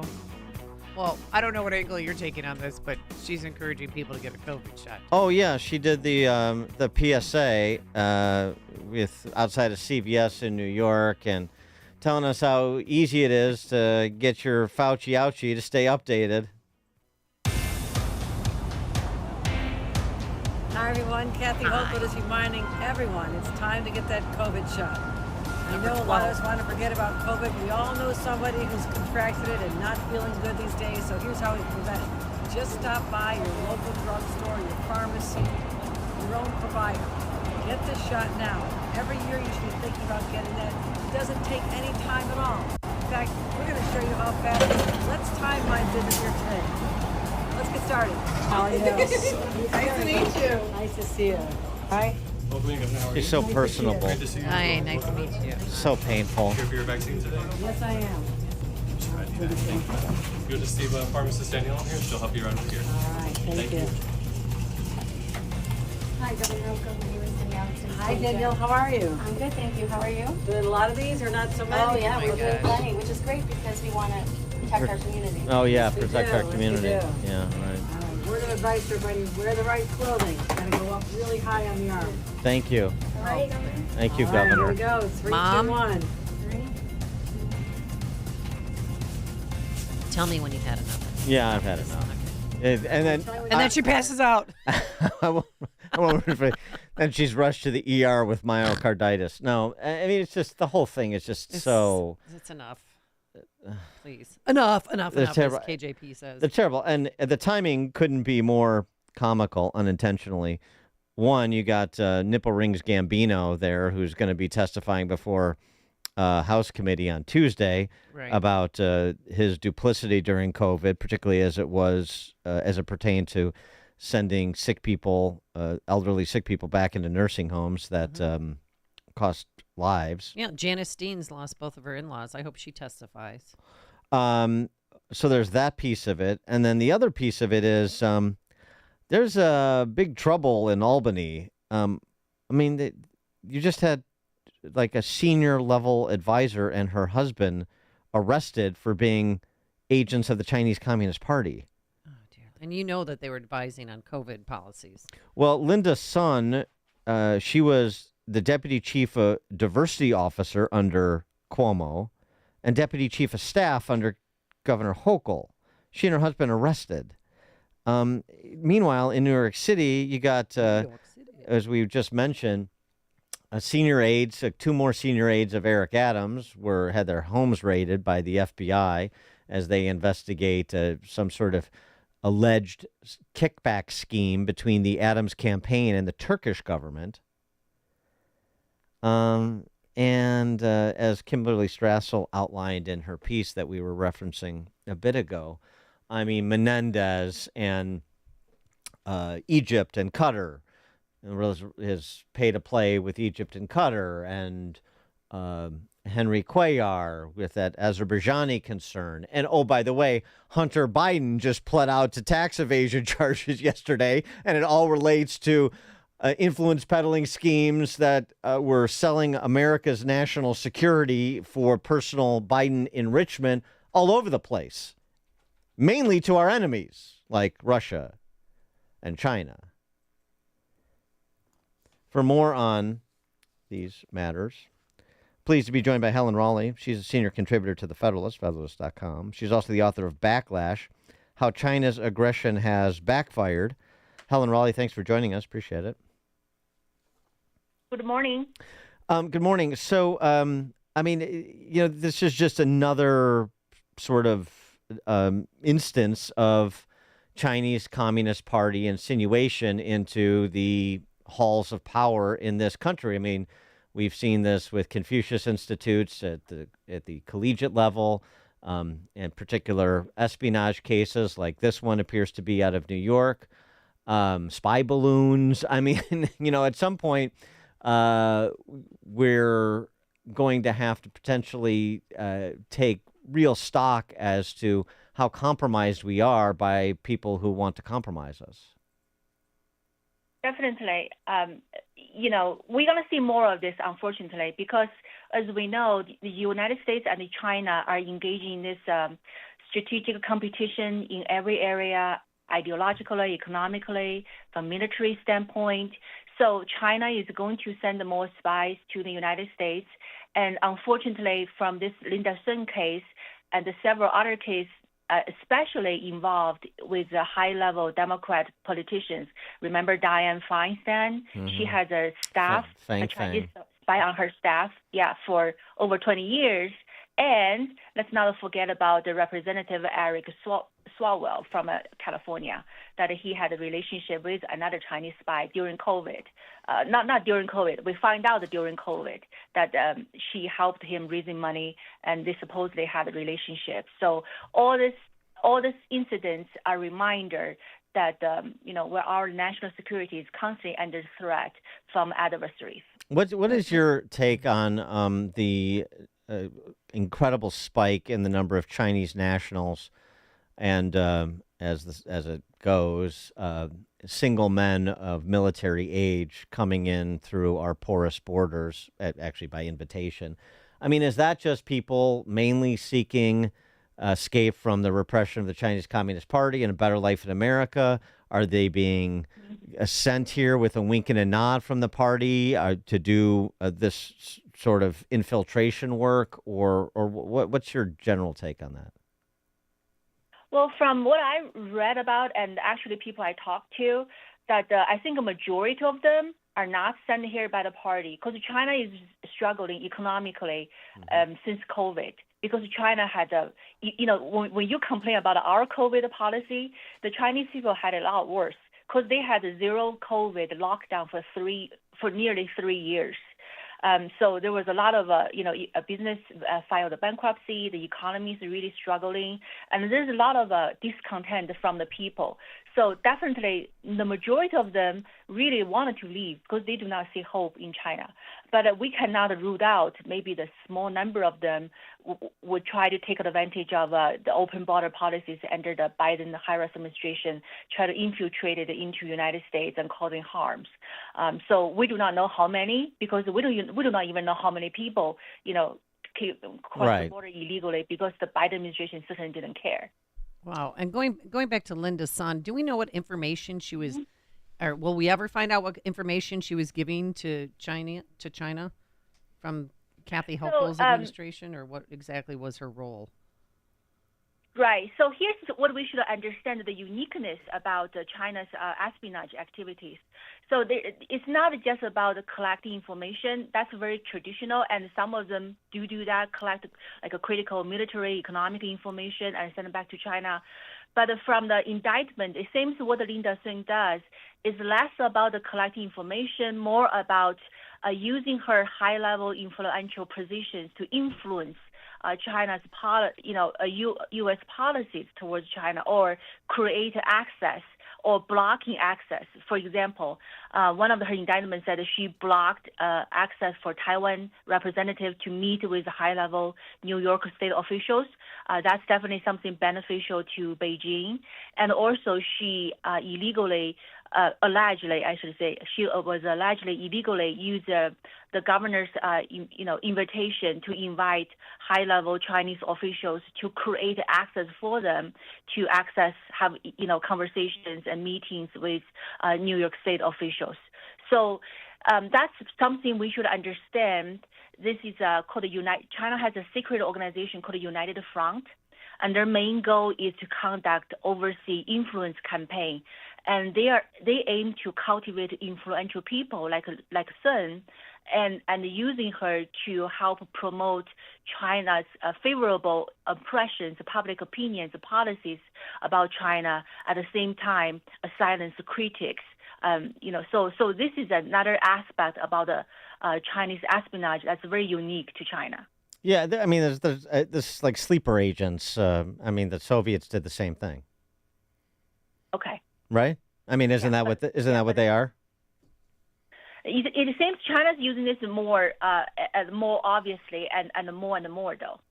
Yeah, no, I mean, I understand, and it's just one aspect of their approach to trying to disrupt competitors, enemies, whatever term you want to use.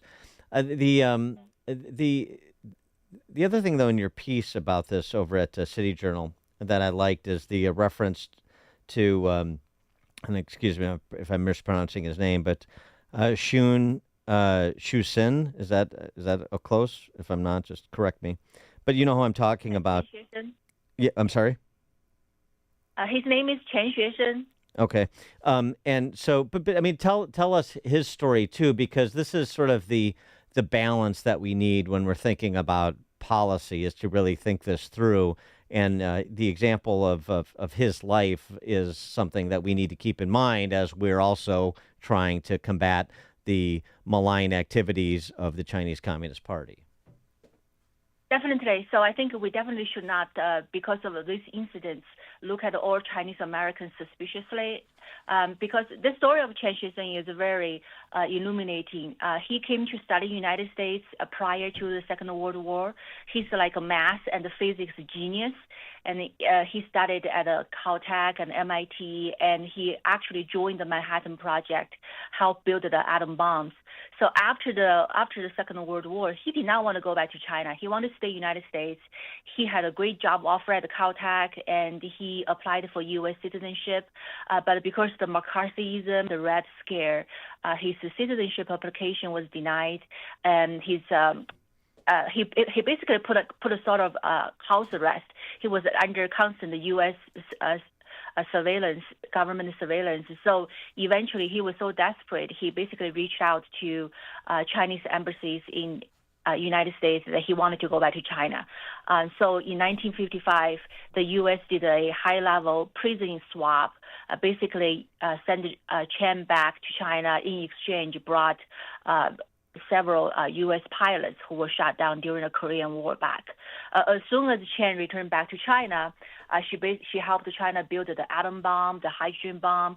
Basically, based on scientific estimate, he pushed forward China's nuclear weapon development for at least 20 years.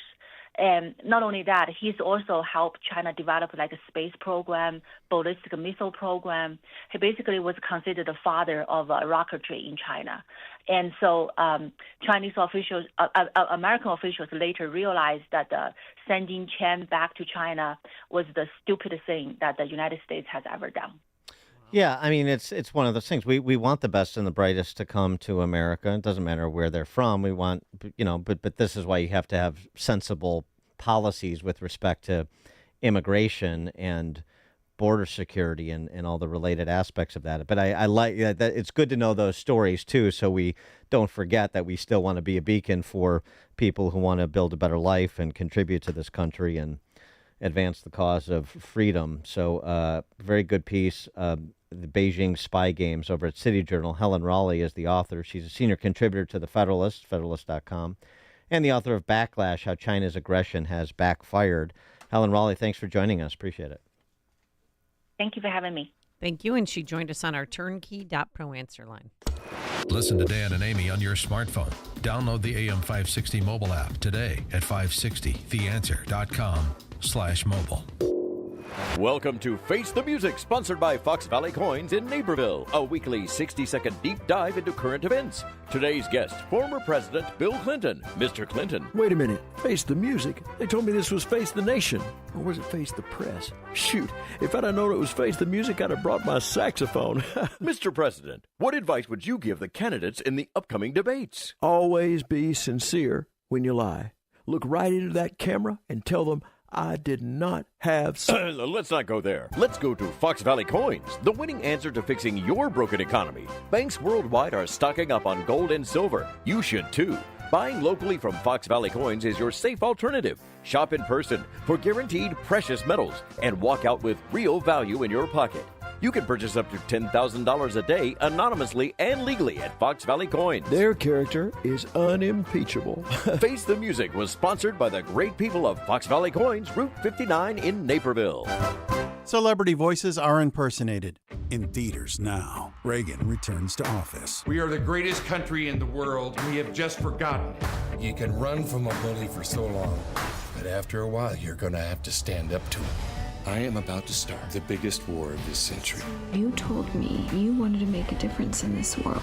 What would you have me do? I want you to fight! Mr. Gorbachev, tear down this wall. Reagan in theaters now. Rated PG-13. May not be suitable for children under 13. For anyone with everyday aches and pains, I've got a question. What are you missing out on?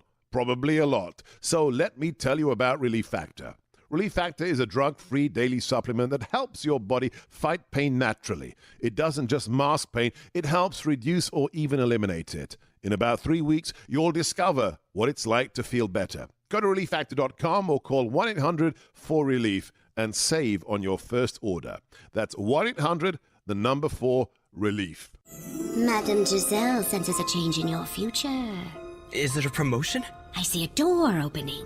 Ooh, to a corner office? There's a creature. Beady eyes, lots of hair. Is it my boss, Dave? No, raccoons everywhere. Your RV door is open, and they're chewing everything. Not a problem. I'm covered by Progressive. Do you see a bigger paycheck? Customize your coverage with Progressive's Pest Damage Protection and be prepared for the unexpected.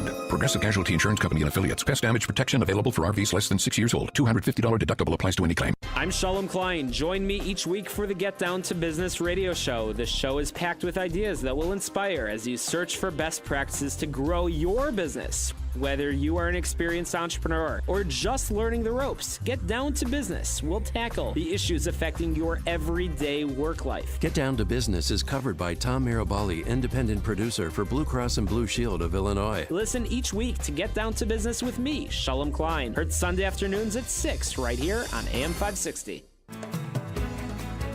At Signature Bank, going the distance for business banking customers is what we do every day. We understand that business owners have a strategic mission, a drive to succeed, a plan for growth, and don't have time to wait for a bank to respond. With Signature Bank, you not only have a banking partner that has roots right here in Chicago, but our decisions are made locally too. Signature Bank knows that when you have a question or problem about your business, you want answers. You need someone who will pick up the phone or respond to your text. You need someone who is always there for you. That's Signature Bank. We are a team that wants to get to know you and your business. Want to be Signature Bank's next success story? Give us a call today at 773-467-5630 or visit us online at signaturebank.bank. Member FDIC Equal Housing Lender.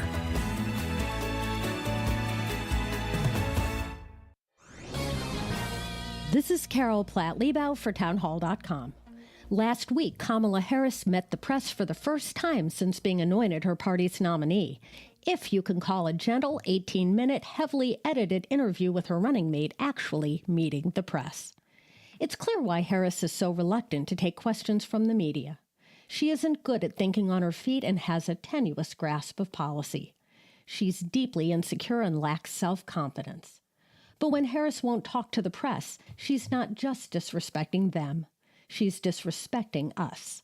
Kamala Harris owes Americans a straightforward explanation of her views and why she's changed them. We're entitled to know where she wants to lead our country and why. The press is on Harris's side. She may figure she can get away with hiding. But if she keeps doing it, Americans are right to conclude it's because she's got something to hide. I'm Carol Platt-Liebau. AM 560, The Answer.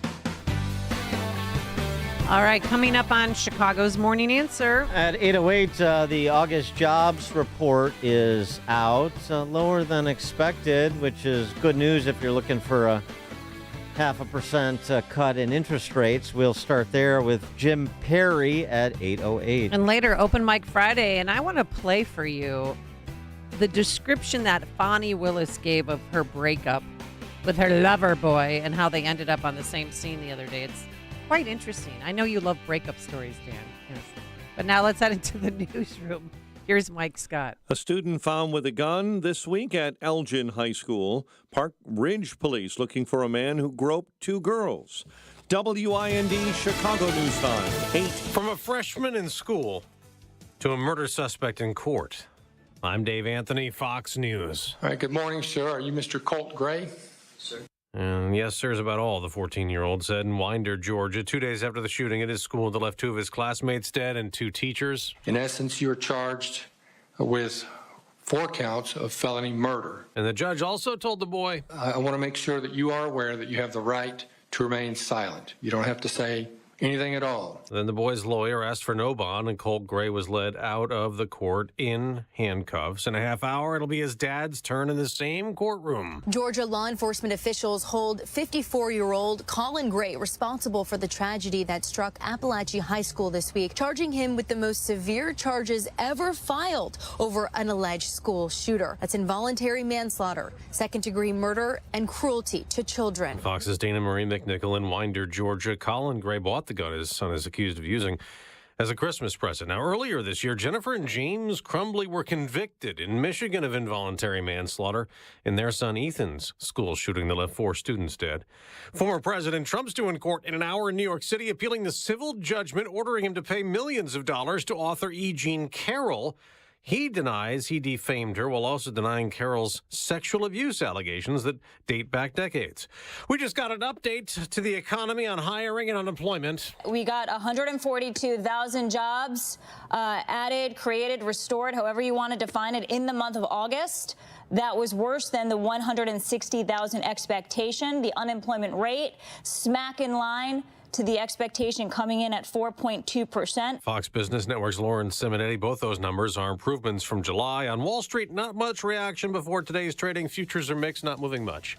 America's listening to Fox News. 62 degrees at 8:02. On AM 560, The Answer. Good morning. I'm Mike Scott. 2 Chicago police officers are accused of slashing the tires of a vehicle back in June. Deputy Chief Roberto Nieves and Officer Jacob Geese are charged with criminal damage to property tied to an incident in Humboldt Park during the neighborhood's annual Puerto Rican Fest. Both have been stripped of police powers. Nieves also demoted to his previous rank of captain. 1 man is dead, another wounded following a shooting on Chicago's west side. Police say 2 men were standing in the street last night in the 1500 block of South Kenneth when someone shot them and then fled in a dark-colored vehicle.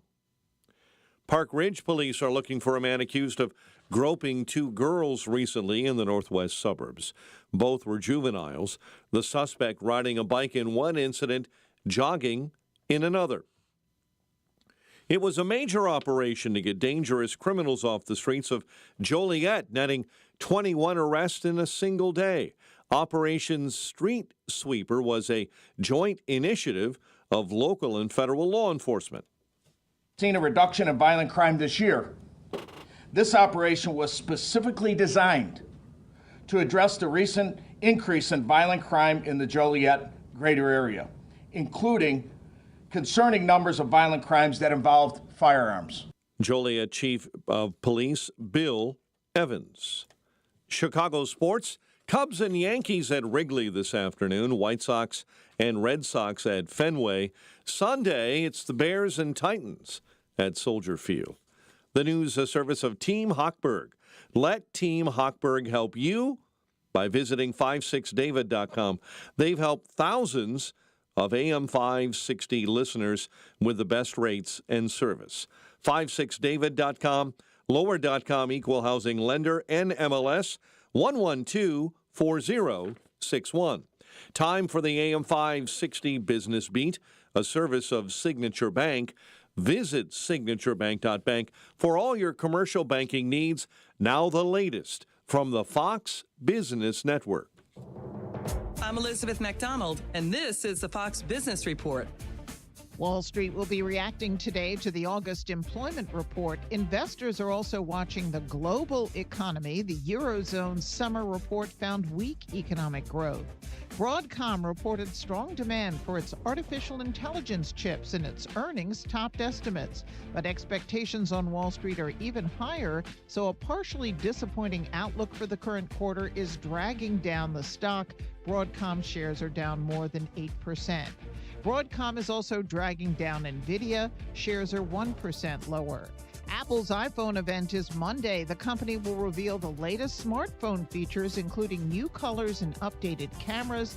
Barron says investors will be more interested in Apple's AI plans.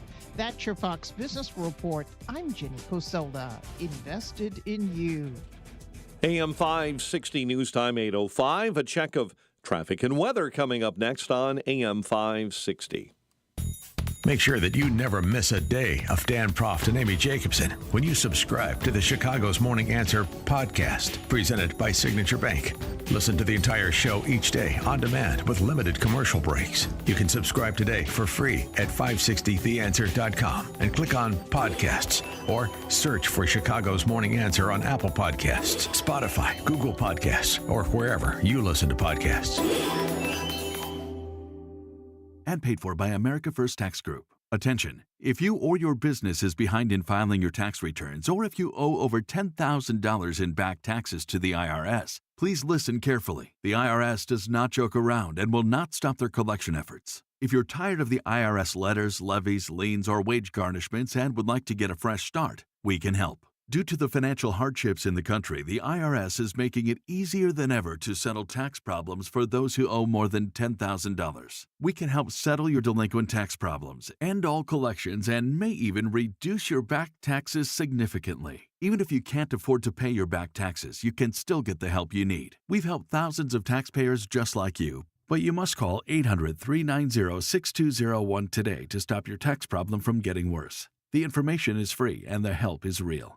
Call 800-390-6201. That's 800-390-6201. Again, 800-390-6201. NYPD officer Jonathan Diller's tragic story made national headlines this year. Now, Jonathan was shot and killed by a career criminal during a traffic stop. Jonathan, who is just 31 years old, leaves behind his wife Stephanie and one-year-old son Ryan. Now, nothing will ever replace the loss of a husband and a father, but the Tunnel to Towers Foundation was able to pay off the mortgage on the Diller family's home. Please commit to $11 a month. Go to their website, the letter T, the number 2, the letter T.org for the Tunnel to Towers Foundation. Hey, I'm going to let you in on a wireless hack that can cut your cell phone bill in half. Verizon, AT&T, and T-Mobile, they want you to think that unlimited data is fantastic. Well, the fact is, it's not. Pure Talk, my cell phone company, only charges you for data that you need. For just $25 a month, you get unlimited talk, unlimited text, 5 gigs of data, plus mobile hotspot.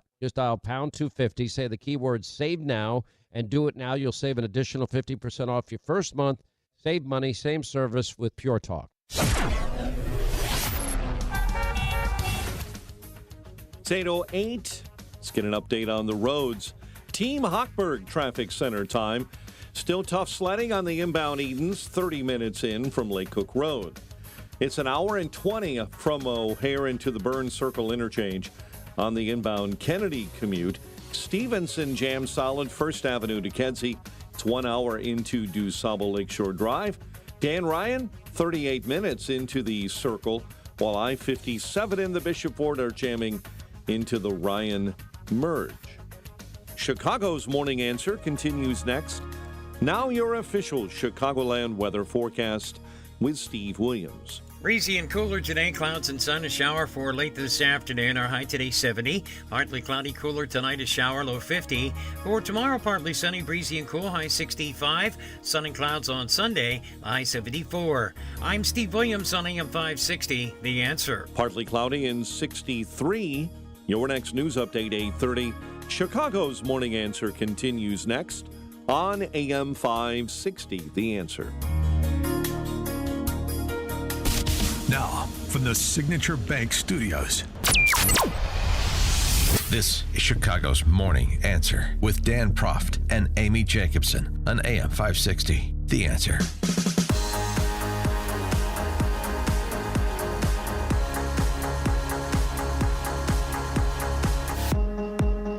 Top of the morning, Dan and Amy. Why the August jobs report matters more than most. That was the headline in the Journal yesterday. A larger cut looms if hiring is soft or the unemployment rate jumps as in July. Well, we've got the August numbers now, 142,000 jobs.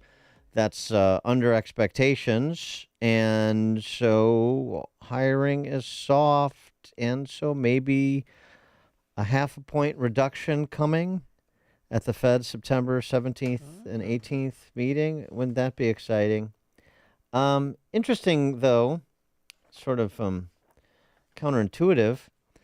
James Freeman writing in the Journal, America still has a worker shortage. The latest NFIB, National Federation of Independent Business, NFIB survey of small business owners, 66% of small transportation firms had job openings in August. Freeman writes, believe it or not, the labor shortage may be getting worse. Job growth is anemic on Main Street, but it's not because owners of small firms aren't still trying to hire. NFIB's chief economist, Bill Dunkelberg, reports that 40% of all owners reported job openings they could not fill in the current period, which is up a skosh from July. 36% of small business owners have openings for skilled workers. That's up. 15% have openings for unskilled. That's down 1. Job openings highest in the transportation, construction, and manufacturing sectors, and lowest in the ag and finance sectors. How to make sense of all this and inform the investment decisions or spending decisions you make. To help us with that, we're pleased to be joined by Jim Perry, founder and CIO of Perry International Capital Partners. James, thanks for joining us. Appreciate it. Thank you, Dan. Good morning. And Amy, good morning. Morning. So, job creation under expectation, but worker shortage that James Freeman is talking about, and then against the backdrop of the Fed meeting and the much anticipated rate cuts. So distill that for us. Well, I'll try. It's a murky picture, right? Yeah. The biggest problem with the non-farm payroll number is that the Bureau of Labor Statistics takes a snapshot at a time when, you know, it's murky weather outside anyway. So it's not a good number to begin with, but it's the best we have, so we have to live with it. Well, especially after that million job correction. Well, yeah, I mean, it's hard to put too much stock in this, right? Exactly. And, you know, it's another sort of 87,000 again this month, looking at the data this morning. So, yeah, I mean, there's a lot of revisions downward, and revisions tend to accelerate as the economy is slowing because they're kind of moving averages. So we are having a slowdown. There's no doubt about that. The Fed on the 18th will cut interest rates. I'm not sure how much that's going to help small businesses and households, but it'll help the financial industry and Wall Street and government. So you're going to get a cut. They've got the excuse that they need to do it. And to James Freeman's point, you know, and I haven't seen that article yet. I was traveling yesterday, but there is a labor shortage in the U.S. economy, and there is a housing shortage in the U.S. economy. And the reason that the cost of services for the average household and small businesses is going up is because those labor shortages and housing shortages are increasing prices. And if you put that on top of regulations and the higher cost of food and energy, you've got profit margin squeezes at all small businesses and at every household. So we've got a slow economy that's really not very productive. And the trouble is that the government is competing for resources, especially labor. So the prices of labor are going up. And that, of course, translates into higher service costs for everyone. So, I mean, does it matter significantly if the Fed's rate cut is a quarter point or a half point? I don't think so. I went out to dinner last night with a friend of mine who owns a small Italian restaurant here, and I said, what am I going to talk about with Dan tomorrow? What's the biggest thing that you want me to talk about? And he said, what? No kidding. And he said, my costs aren't going down. I said, will it matter if the Fed cuts rates to you? And he says, no, because the prime rate is 8.5%. He can't get a loan for anything below 9% right now. And most small businesses can't, right? And even if the Fed goes to 5% here, with the slowing economy and, a changing of government, the fact is that bankers, because they are risk averse, are they going to reduce their small business loans from, 9.75% to 9% for a guy that wants to expand his restaurant or get a new fleet of trucks? The answer is no, right?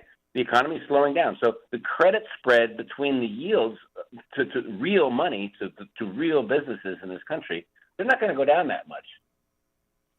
You mentioned the housing issue, too, in terms of cost. Kamala Harris, she's running for president. She has proposed basically a federal rent control scheme. Gee, if only this had been tried somewhere we could figure out how it might work out. Oh, wait, it has. And I'm not talking about New York, although that's a good example, New York City. I'm talking about the Netherlands. In July, the Dutch government expanded nationwide rent controls, which had already covered about 80% of rental units, to almost 96% of Dutch rental housing. And you'll be it goes back down to the very, very tenets of free market capitalism versus government control of economies. Government never makes the right decisions. And the fact is, if government tries to control prices, they go up in everything. It's not just housing, it's food and energy as well. So I think that this new administration under the Harris sort of proposal, if you really look at it, it's not about jobs per se or prices per se. It's really about the cost of getting a new job if you're a businessman and hiring a new person. And the fact is that the employment situation is getting worse right now and has been getting worse for 3 years, and really more like 30, because of the cost of businesses trying to operate profitably. And this is a control of government on all kinds of regulations. And the fact is that it never works. And I think the non-farm payroll number, we always talk on this Friday, and it's important. But the fact is, the bigger issue is this election. And I think voters really have to make a decision about, what kind of government do you want to have?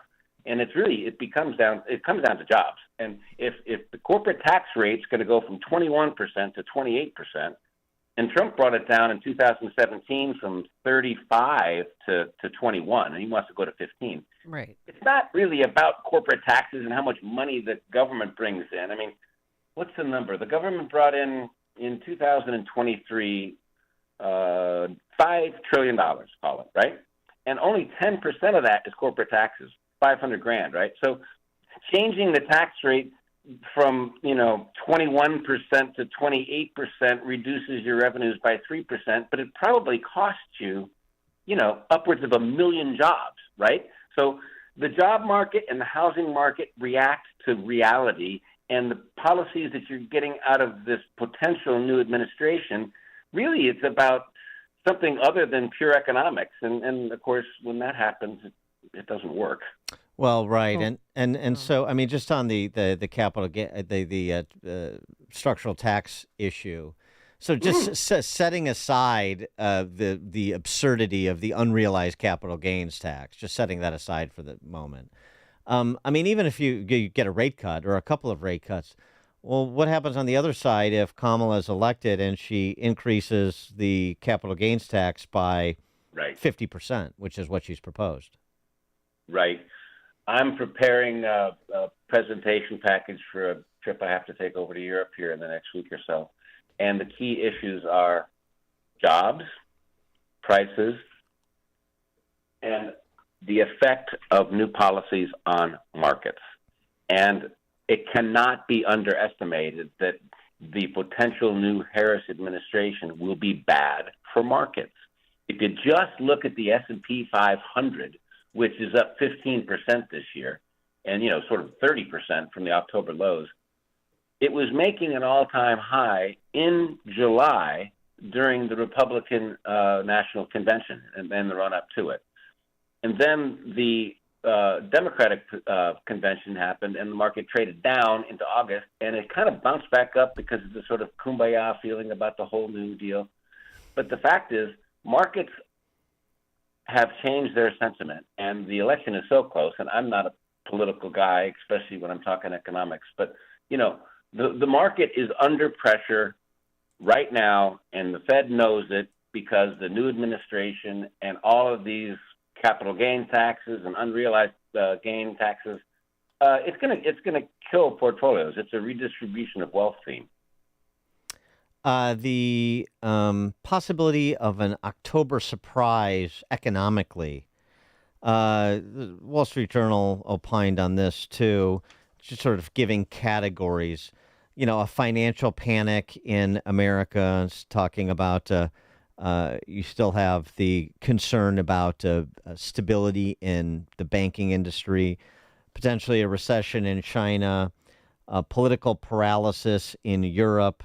Do you see any of those things as a potential shock to the system between now and the election? You can always, well, let me put it this way, never say never, right? I mean, something can happen that's out of the blue that can affect things dramatically. Sure. So you can't say it's not going to happen. But, if we have the status quo between now and the election, the issue is really how low is the stock market going to go before the Fed stimulates? And that's the 18th. So between now and then, if the market, the rate cuts are priced in, right? They've been priced in for 6 months. So everybody knows it's coming. They've been priced in for 12 months. I think if the economy slows a little bit in September or October, the government will come to the rescue, and the stock market will be near its highs at the election. If Trump wins, they'll go higher. If Harris wins, they'll go lower. And the fact is that the financial system is very liquid, right? I think there's plenty of liquidity in the financial system.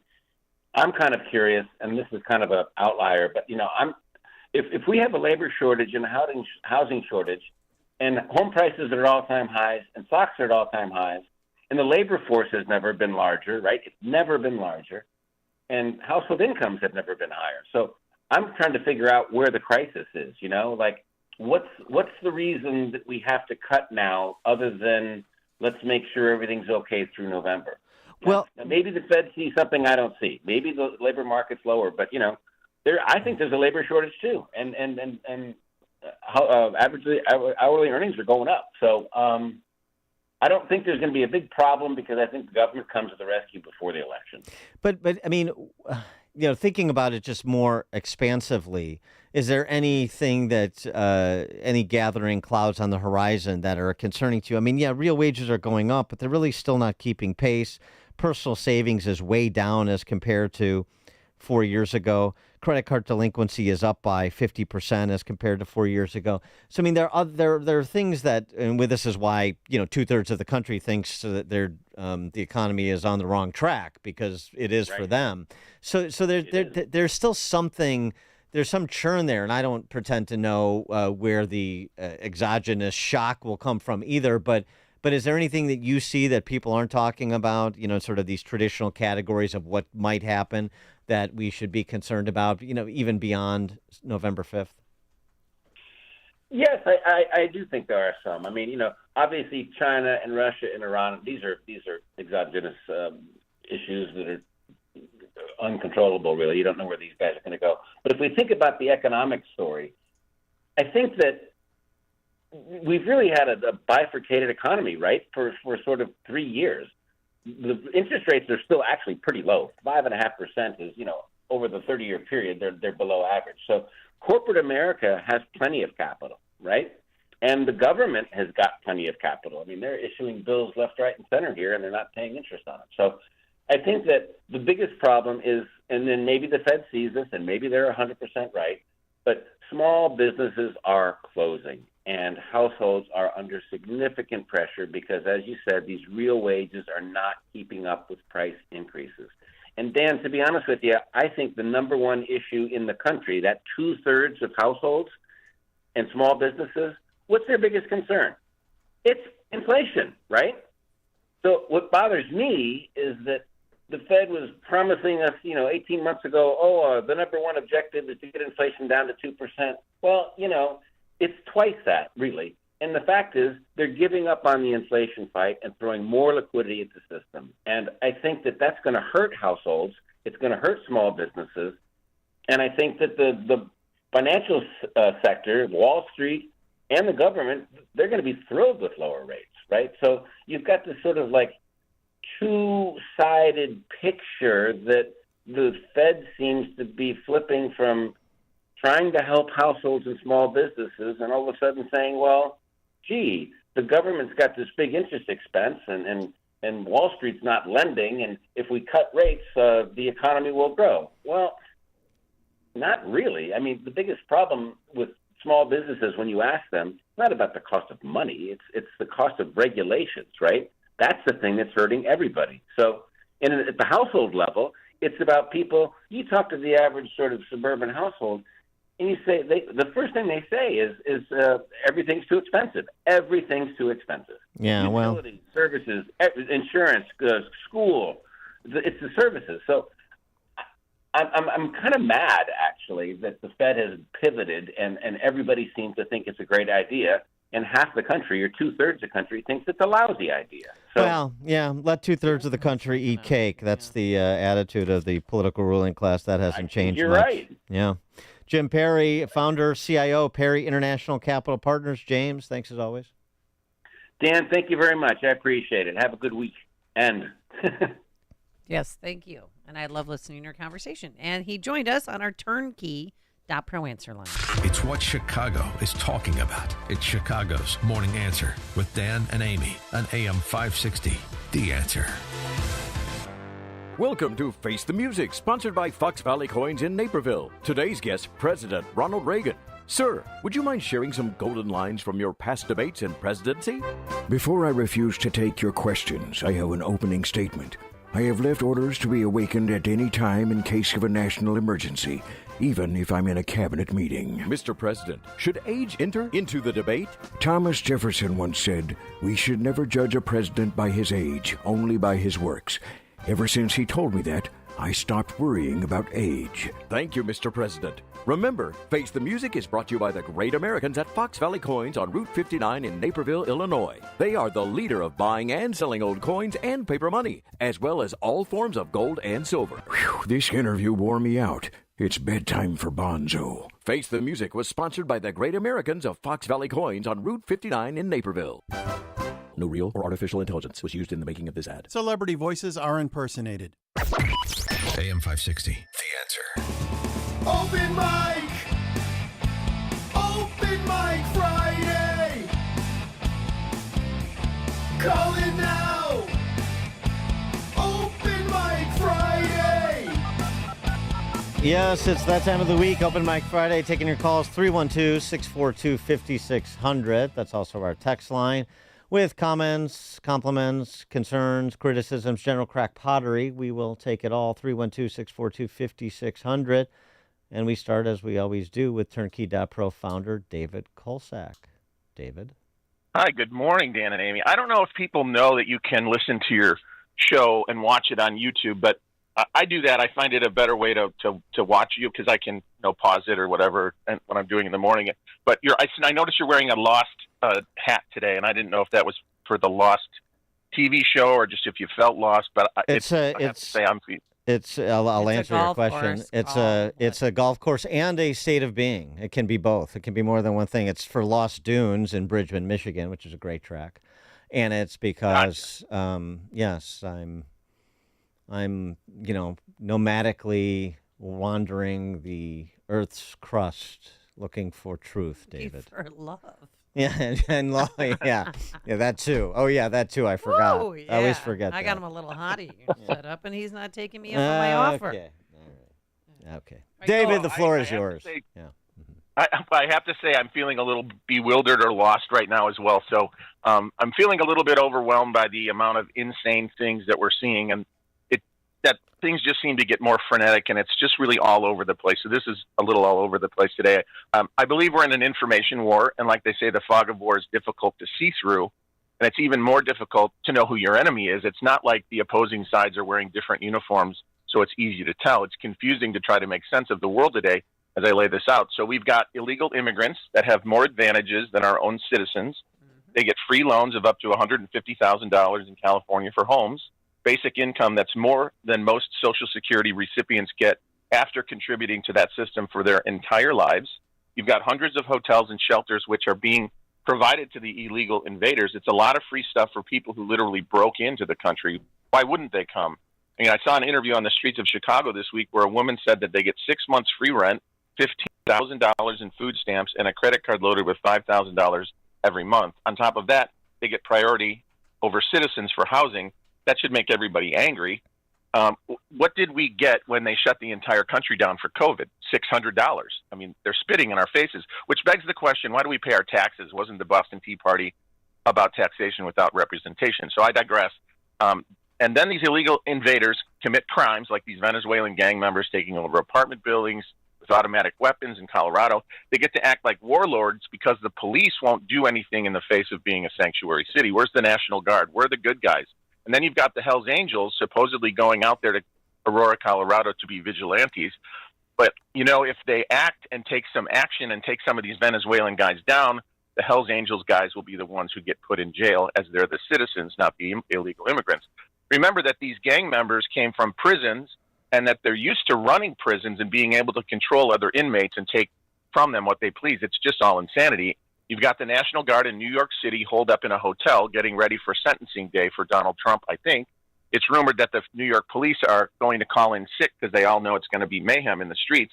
Either way, there are all kinds of National Guard there getting ready for something. Something's happening in New York.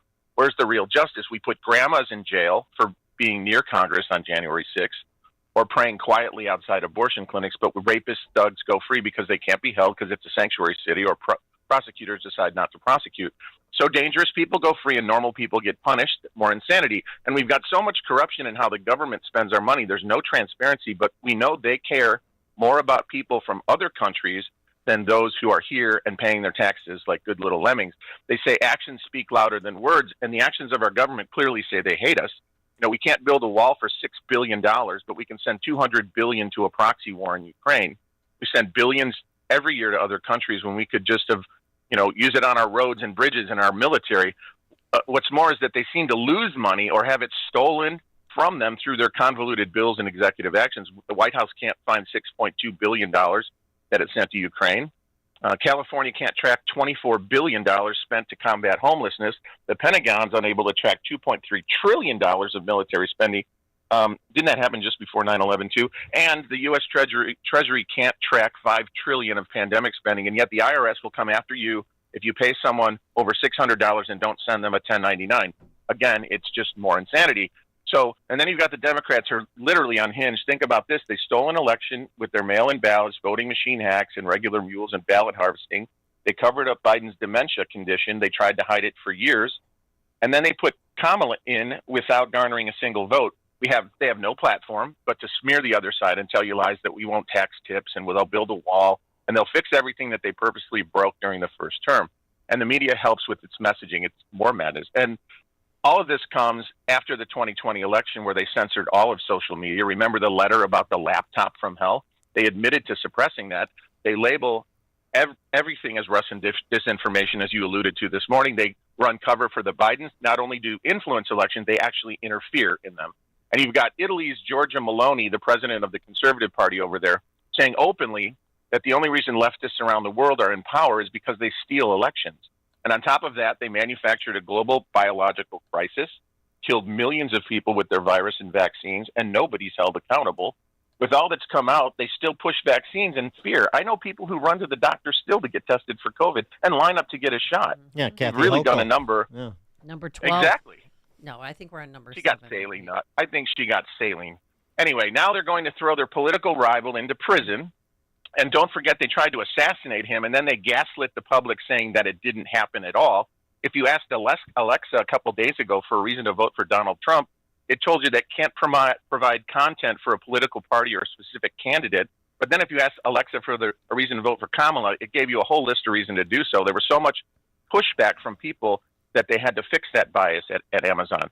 If they successfully pull off stealing another election, we're going to need the military and the National Guard to help us, because there's no way you can convince the populace that she won fair and square. And I know that's a lot of stuff, and it's all over the place, but that's why I'm bewildered or lost. This is alarming. Our entire lives, we've been told that our enemies are Russia, China, and Iran, but they're right here in Washington, D.C., and there's nothing we can do about it. Because if you did, they'd come for you, and they'd probably send a deputized illegal immigrant who doesn't speak English to arrest you. So anyway, our reality seems like fiction, and it's really bewildering. So have a great weekend, guys. Thanks, David. Well, it's interesting because Trump sort of dealt with this issue in part at the Fox News town hall this week with Hannity when he got this question from an audience member on what he has learned that will inform a second term. Mr. President, I want to thank you for coming and sharing your time with us today. Thank you, Deborah. What could you share that you've learned during the first time being in the Oval Office for those who are hesitant to vote for you now? So we need a strong president. And, you know, I actually think we had a very stable administration, but we were hit with this weaponization. We were hit to weaponize. They've never done this before. The weaponization, all of the different Russia hoax, all of the different hoaxes, and we won every single one of them. The most important thing, and I found it, and you could say this is true in business also, we have to get the right people. When I first went there, 2016, I had a lot of good people, I had a lot of good advice, but I put people in that in some cases were not what I really wanted, because I didn't know much about Washington. I was there 17 times in my whole life, and I wasn't in D.C. very much, but I got to know them, and I got to know them the hard way. And I know the good ones, the bad ones, the weak ones, the smart ones, the dumb ones. I know them all now. And the key, and we had great ones. I mean, economic development, we did so well. The military, we did fantastically well. We knocked out ISIS, 100% of the ISIS caliphate. We have some great people in the military, not the ones that you see on television, but great people. But a big key to running it is get the right people. You put the right person and the right group of people at the heads of these massive agencies, you're going to have tremendous success. And I know now the people, and I know them better than anybody would know them. So thank you very much. Thank you, Deborah. Yeah, I hope that's right, because he had a lot of weak and dumb people around him. Yep, first time around. You did. Sure did. All right, moving on. Let's get to what? Do I have to go Well, on let's later? take a call. Okay, Let's then take I a call, want to get to and my then- lovers. yeah. Lovers and lies. Oh boy. News at 11. Glenn in Orlando. You're on Chicago's Morning Answer. Good morning, Dan and Amy. It's good hearing the station, and it's a great show. Think of a poster I have created with pictures of Kamala, the word joy with a colorful background, golf ball size, happy faces all together, and the caption reads, "Career criminals for Kamala, sex traffickers for Kamala, and illegal aliens for Kamala." All right. Thanks for the call, Glenn. Mary Kay, Western Springs. Hi, good morning. Why do you, Dan, only wear light blue golf shirts? Because they bring out my eyes. Yeah, I thought so. My daughter's got blue eyes. Well, Don't I? Don't My- I? You look dark and haunting. sinister. Yeah, haunting. yes, yes. Mhm. I mean, your Don't mother look must at him, he's have done that. hideous. Yeah. Well, Well, you know, I- my daughter's blonde hair and blue eyes. I'm dark as can be, and I only dressed her in blue. Also, I thought she was going to be a boy because the doctor told me we were having a boy, but he was wrong. Surprise. Which is weird. Amy, you look cute every day. So when you you wear different clothes, so I can find the YouTube videos I'm looking for because I remember your leopard print this, your sweatshirts. You know what I mean? So I can. Yeah, well, it's true. Well, thank you.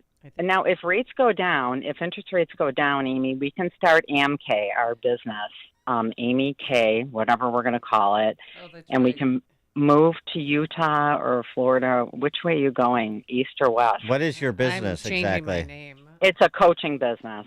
Life And coaching? training. Who? Life coaching? No, fitness coaching. Oh, and I Amy's see. Gonna do. I see. I don't know what Amy's going to do. I'm going to teach my company called Run Deep, which is water running in the water, and you can do that in Florida every day. And I told you we can charge them $125 a pop, and I'll teach 40 classes a week because I'm hyperactive, and we'll bring in a ton. And we can start that. We'll go to Florida. It's fine. It's easy. You just do it in Naples or whatever.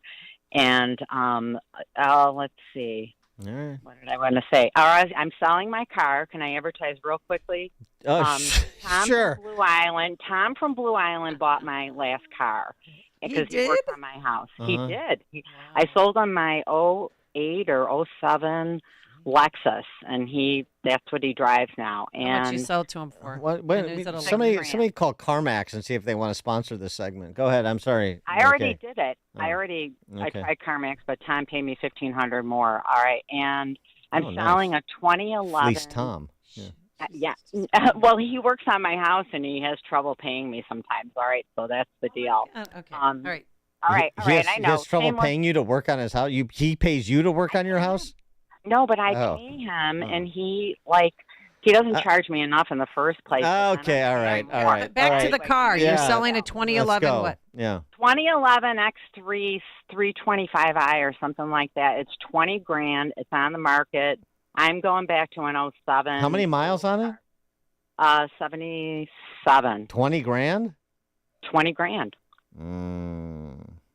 MK Ross, add MK Ross on Twitter. Just All send me right. a message if anybody wants to buy it. It's an excellent car. I just don't like all the beeping. And Okay. All right. rear camera. There you All go, right. Dan. Thanks for the call, Mary Kay. Anybody else want to sell anything? Feel free to give us a call. I mean, what is this? A Middle Eastern bazaar? All right, go ahead. Okay, well, I'm obsessed with this story because Fawny Willis, she lied under oath. So she showed up 2 days ago with her ex-boyfriend, Nathan Wade, when her daughter got arrested. But this is what she did when she testified under oath that her relationship with the special prosecutor, Nathan Wade, ended months ago. It's just all a big lie. The romantic relationship ended before the indictment was returned. Yes or no? To a man, yes. Well, to a man, yes. To you, no. She's explained this, Mr. Seda. She's explained this. And did the forthcoming indictment have anything to do with that, or was it just a coincidence? Mister, let's go on and have the conversation. I've just asked you whether or not it was a coincidence. Had absolutely nothing to do with this. It's interesting that we're here about this money. Mr. Wade is used to women that, as he told me one time, the only thing a woman can do for him is make him a sandwich. We would have brutal arguments about the fact that I am your equal. I don't need anything from a man. A man is not a plan.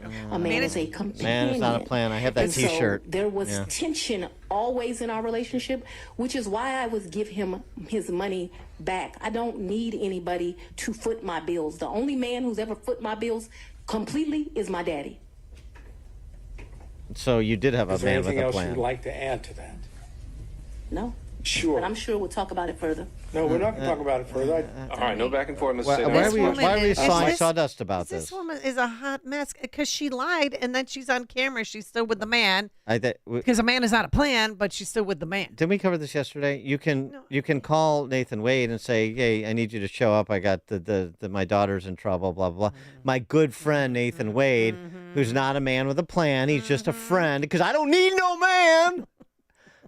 He showed up because somebody had to drive the car back while I talked to the police. He was just an errand boy for Fawny. I just love when they showed up and the cop with the camera that was running said, "Mom and Dad."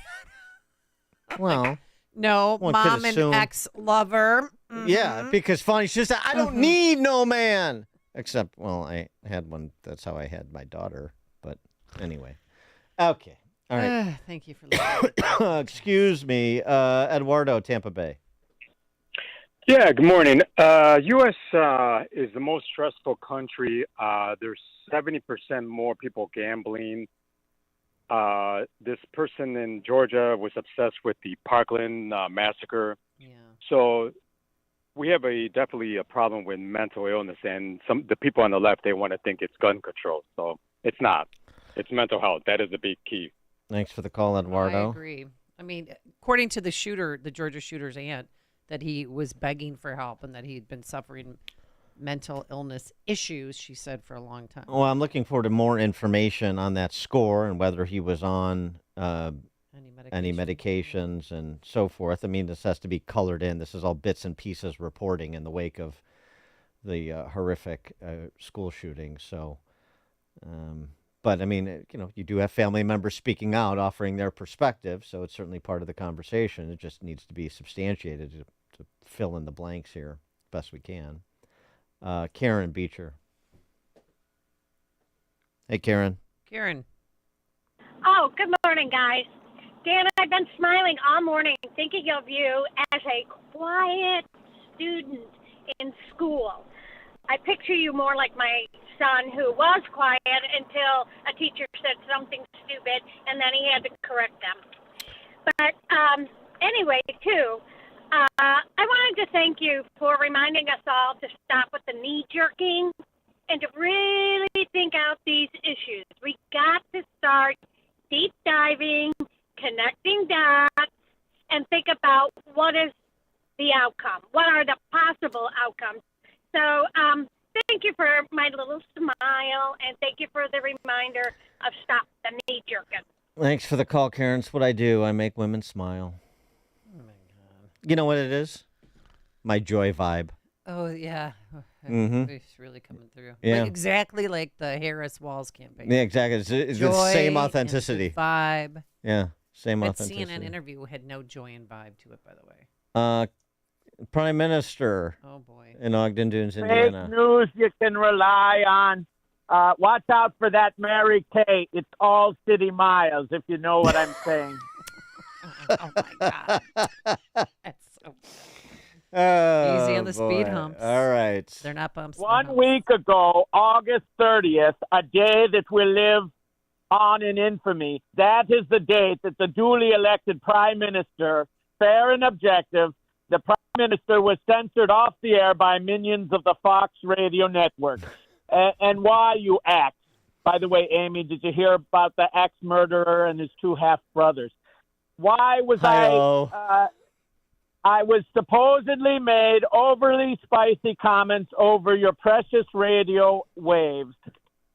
And I subsequently was contacted by those ambulance-chasing liars representing this fine radio network. They claimed Mr. Rupert Murdoch, who fired Tucker Dowd Carlson, is threatening to also deplatform Dan Prophet if I do not recant.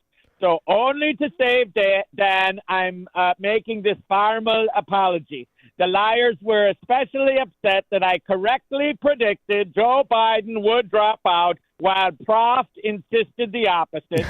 But I may have been mistaken when I claimed the cause was Obama tiptoeing nightly into Biden's boudoir / cryogenic chamber to hypnotize him into withdrawing. I also claimed that the angelic lass, Miss Amy, was on the Morning Answer just so that the male members of your audience would be bewitched, bothered, and bewildered, when I knew for a fact that she has no appeal whatsoever among those listeners who are admitted Homo sapiens.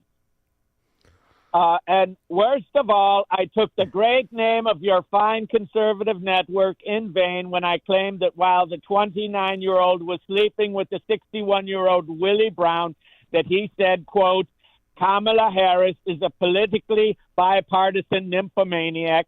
She watches MSNBC all day and Fox all night. I should not have said that, and for those who may have been upset, I apologize. Okay, PM. Thank you very much. But I don't know if he really believes that we're Fox Radio or he doesn't, but, we're not.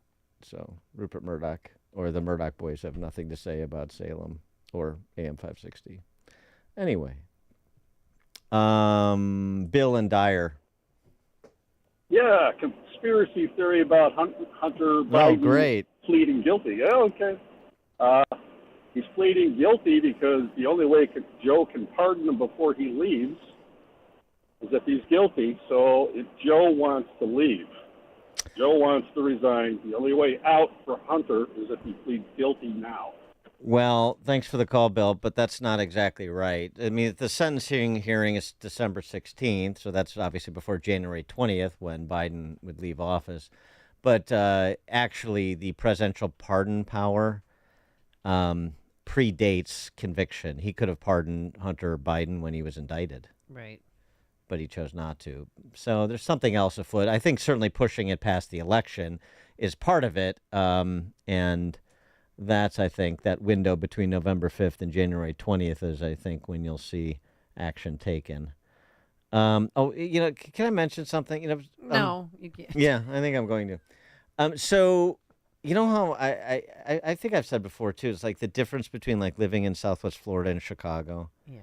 The main difference, I mean, there's a lot of differences, but sort of the cultural difference is everything there is easy and generally pleasant. Yep. And everything here is an unmitigated hassle. Everything is a pain in the butt. So let me give you an example. All right. Apparently, I lost my passport when my house in Southwest Florida got flooded during Ian, so I got to get it replaced. Okay. Happens. Because I'm supposed to go hang out with Conor McGregor in Ireland here. Oh, you better get on that. I mean, you can do same-day passports. I'm using an expediter and all that stuff, yeah. Oh, you have somebody... I could have expedited for you. Oh, really? You've got Passport Connects? Mm-hmm. Really? Mm-hmm. But I need to go on. Well, here, so maybe you can troubleshoot this then, since you're an expert in the field. So I got to get my post office appointment to fill out my D211X QC report and all that. So I need 2 forms of ID. I still have my passport card. I don't have the passport book. So I got my passport card and I got my DL, but then I need an original long-form birth certificate. Well, I don't have. Why? You have your passport card. No. Still need a birth certificate.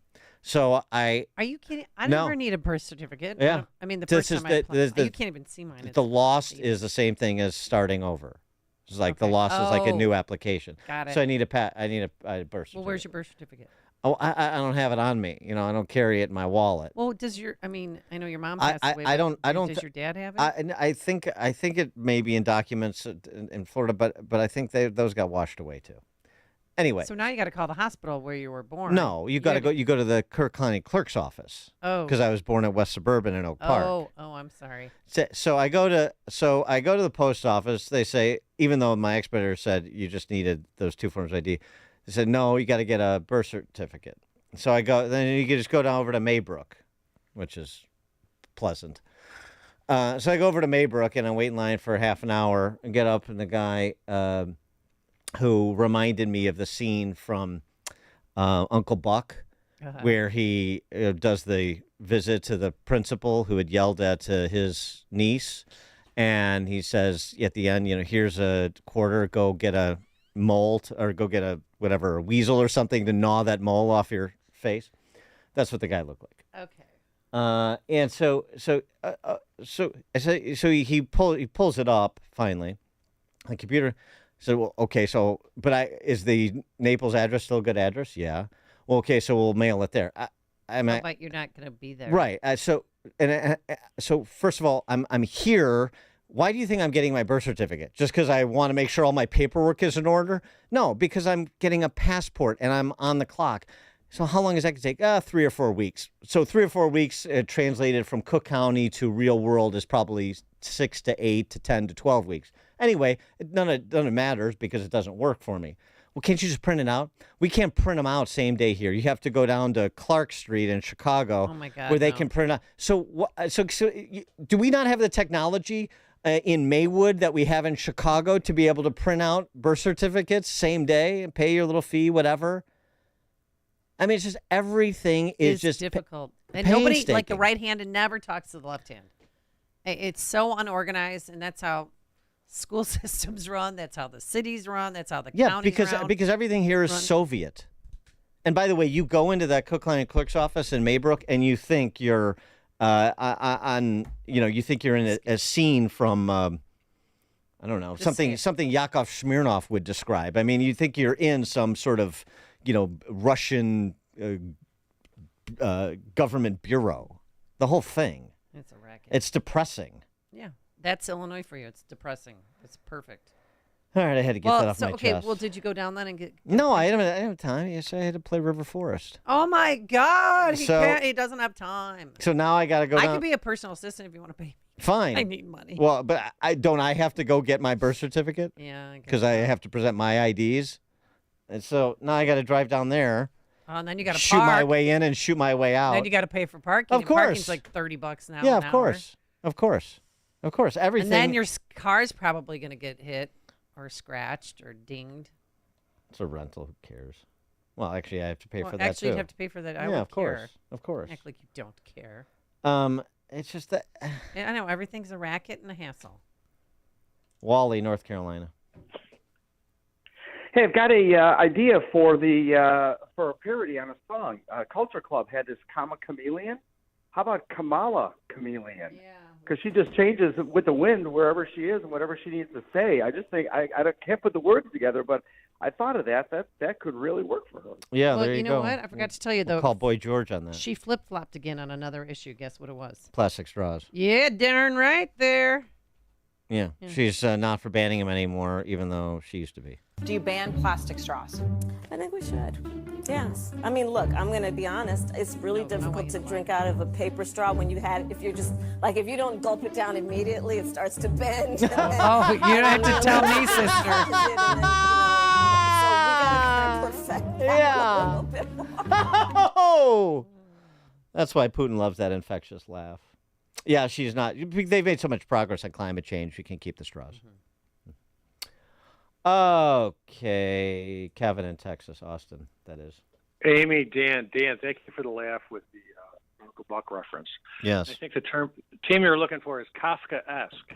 Yes, very good. Yes, that is the word I was looking for, but yes. So anyhow, I appreciate Castle. the last, Read the Castle. After David's thing, who I appreciate when he talks about it, I think I was going to listen to some Carole King, So Far Away, or Gordon Lightfoot, Record of Edmund Fitzgerald to cheer myself up. Anyhow, we've got 60 days to stop the spread of socialism, and I'd love it if you would talk about the intricacies or even do a segment at some time as far as how a campaign works. How do they get volunteers? Because you can do all the bombing from the air as far as radio ads, TV ads, that type of thing, but you got to get a ground game to go in and win an election. And in Illinois, they probably can't do anything for the Republican Party except for maybe some congressional races. You can even volunteer for Hub Day and make phone calls from home. So I'd love it if you would do something like that. Just how can and what does people who listen to your show, not necessarily the Republican Party, but what can they do to turn things around in Illinois? All right, yeah, maybe next week. Right now, I'm more concerned about this. Are you doing fantasy football? Not this year, but I would have picked that Buckner as my first round. No, of course. Because I picked the first time I played fantasy football, I picked Robbie Gould as my first choice. Not a quarterback, not a running back. I picked a kicker, but he proved to be good. It's good to have a reliable kicker, but I don't know if I make him your first overall pick. I think probably like Mahomes might be a better pick. Yeah. Anyway, ESPN, which continues to be MSESPN, as Clay Travis often says, banning teams. If you set up your fantasy football league on ESPN and you have team names, a White Lives Matter team, that's banned. What? Hamas Lives Matter allowed. No. Yeah, of course. Of course. Why should I be surprised? The censors at ESPN, no different than the censors at MSNBC, CNN. I mean, this is my just more evidence of what I always say. The sports press corps and sports corporate media, an extension of the D.C. political press corps. Chuck and Delavan. Hey, shout out to Scott Dixon. He missed the one last week I gave him. Hey, Dan, thanks for mentioning my high school garage band, Gnaw That Mole. The T-shirts were great. Hey, today starts the Darien Corn Fest. And Darien is just a little bit west of Lake Geneva. And all the corn is for free. They got bands and stuff. It's a big, gigantic party. It don't cost nothing. So everybody show up in Darien this weekend. Have a great weekend, everybody else. And thanks for taking my call. All right. Enjoy the Corn Fest in Darien, Chuck from Delavan says. He knows what he knows of what he speaks when it comes to corn fests. Darn right. All right. Thanks so much to Justin Kosick, technical producer extraordinaire. Have fun on your cruise. And our thanks to Quinn McCarthy as well. He's not so bad either. Boy. That's a backhanded compliment. Have a wonderful weekend. Hug the ones you love. Today it's going to have sunshine. It's going to be 70 degrees. And tomorrow it's going to be 65. It's 9 a.m. WIND Chicago. A boy and his father in court in Georgia. I'm Dave Anthony, Fox News, both in separate charges and separate hearings in Wednesday's shooting at Appalachia High School that left 2 students and 2 teachers dead. You're currently charged with 2 counts of felony murder in the second degree. The judge reading the counts to Colin Gray, who was looking down, rocking nervously back and forth in his chair. His son is the accused gunman. You're charged with 4 counts of felony involuntary manslaughter. You're charged with 8 counts of felony cruelty to children in the second degree. Gray, who bought the gun as a gift for his son, then shuffled out of the court in chains. About 15 minutes after his son, Colt Gray, was told by that same judge. I wanted to inform you and make it clear to you that the penalty for the crimes for which you are charged does not include death. The 14-year-old is charged with 4 counts of felony murder. Later today, there will be a memorial service for the victims in Winder, Georgia. Former President Trump's in an appeals court right now in New York trying to get a civil judgment overturned that ordered the former president to pay author E. Jean Carroll millions of dollars for defaming her when denying Carroll's claims Trump sexually abused her decades ago. 2 months before the election, the first early voting ballots are supposed to be mailed out in North Carolina today, but there is a snag. Robert F. Kennedy Jr. is continuing to fight to get his name off those ballots after he dropped his independent run and endorsed former President Trump. The State Board of Elections basically told all counties in this state to not mail these out after a judge ordered a 24-hour stay to allow RFK Jr. to appeal her decision to have his name stay on the ballot. So why is it staying on the ballot? The argument here is that reprinting thousands and thousands of ballots would eat into early voting time. Fox's Aisha Hosni in Charlotte. There was more hiring last month. 142,000 jobs created, less than expected, but more than July. America's listening to Fox News. 63 degrees in Chicago, 9:02 on AM 560. The Answer. Good morning. I'm Mike Scott. 2 Chicago police officers are charged with slashing tires on a private vehicle in June. The accusations leveled at Deputy Chief Roberto Nieves and Officer Jacob Geese. Both have been stripped of their police powers, and Nieves was also demoted to his previous rank of captain. An investigation continues today after a man was found dead in the North Shore Channel in Skokie. Police say a male was discovered yesterday face down in the water in the 8600 block of McCormick Boulevard. That man's identity and cause of death have not yet been released. The University of Illinois has entered a resolution agreement with the Department of Education's Office of Civil Rights after a complaint alleged numerous incidents of anti-Semitism.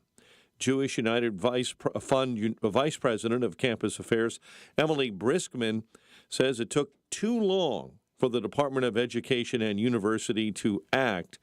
The Office of Civil Rights is also investigating Northwestern University in Evanston.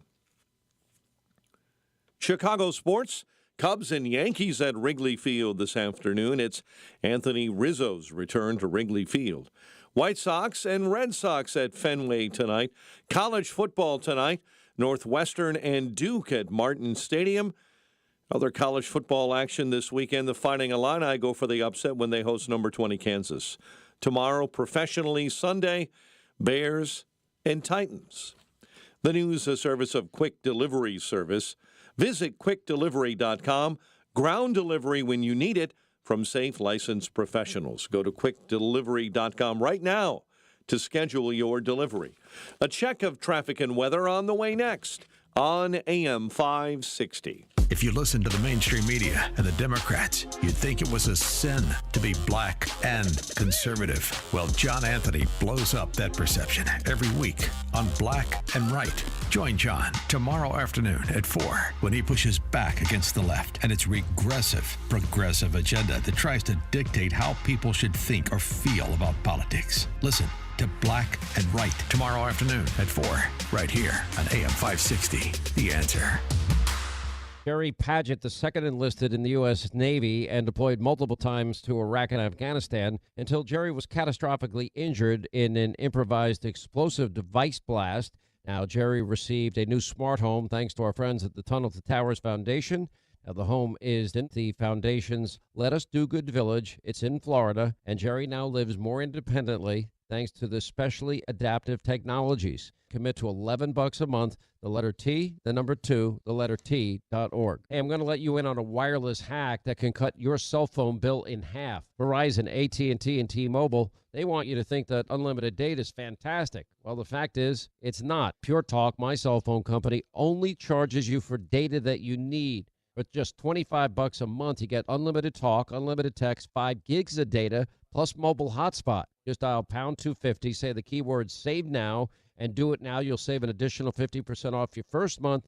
Save money, same service with Pure Talk. It's 9:05. Let's get an update on the roads.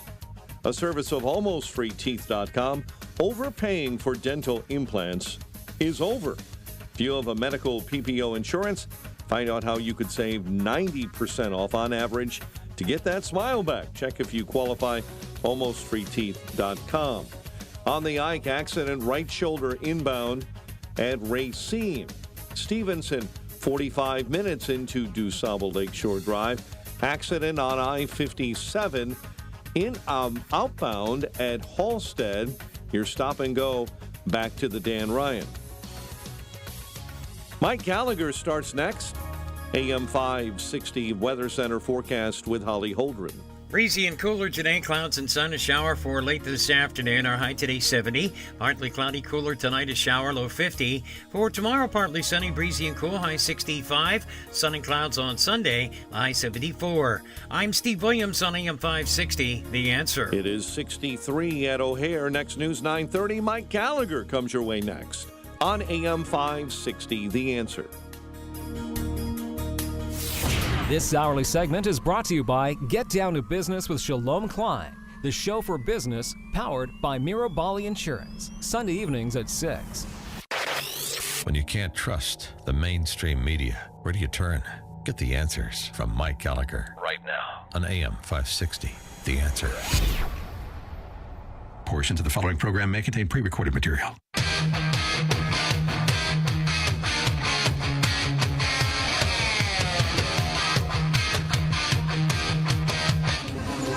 He's the happy conservative warrior. From the Relief Factor Studios, here's Mike Gallagher.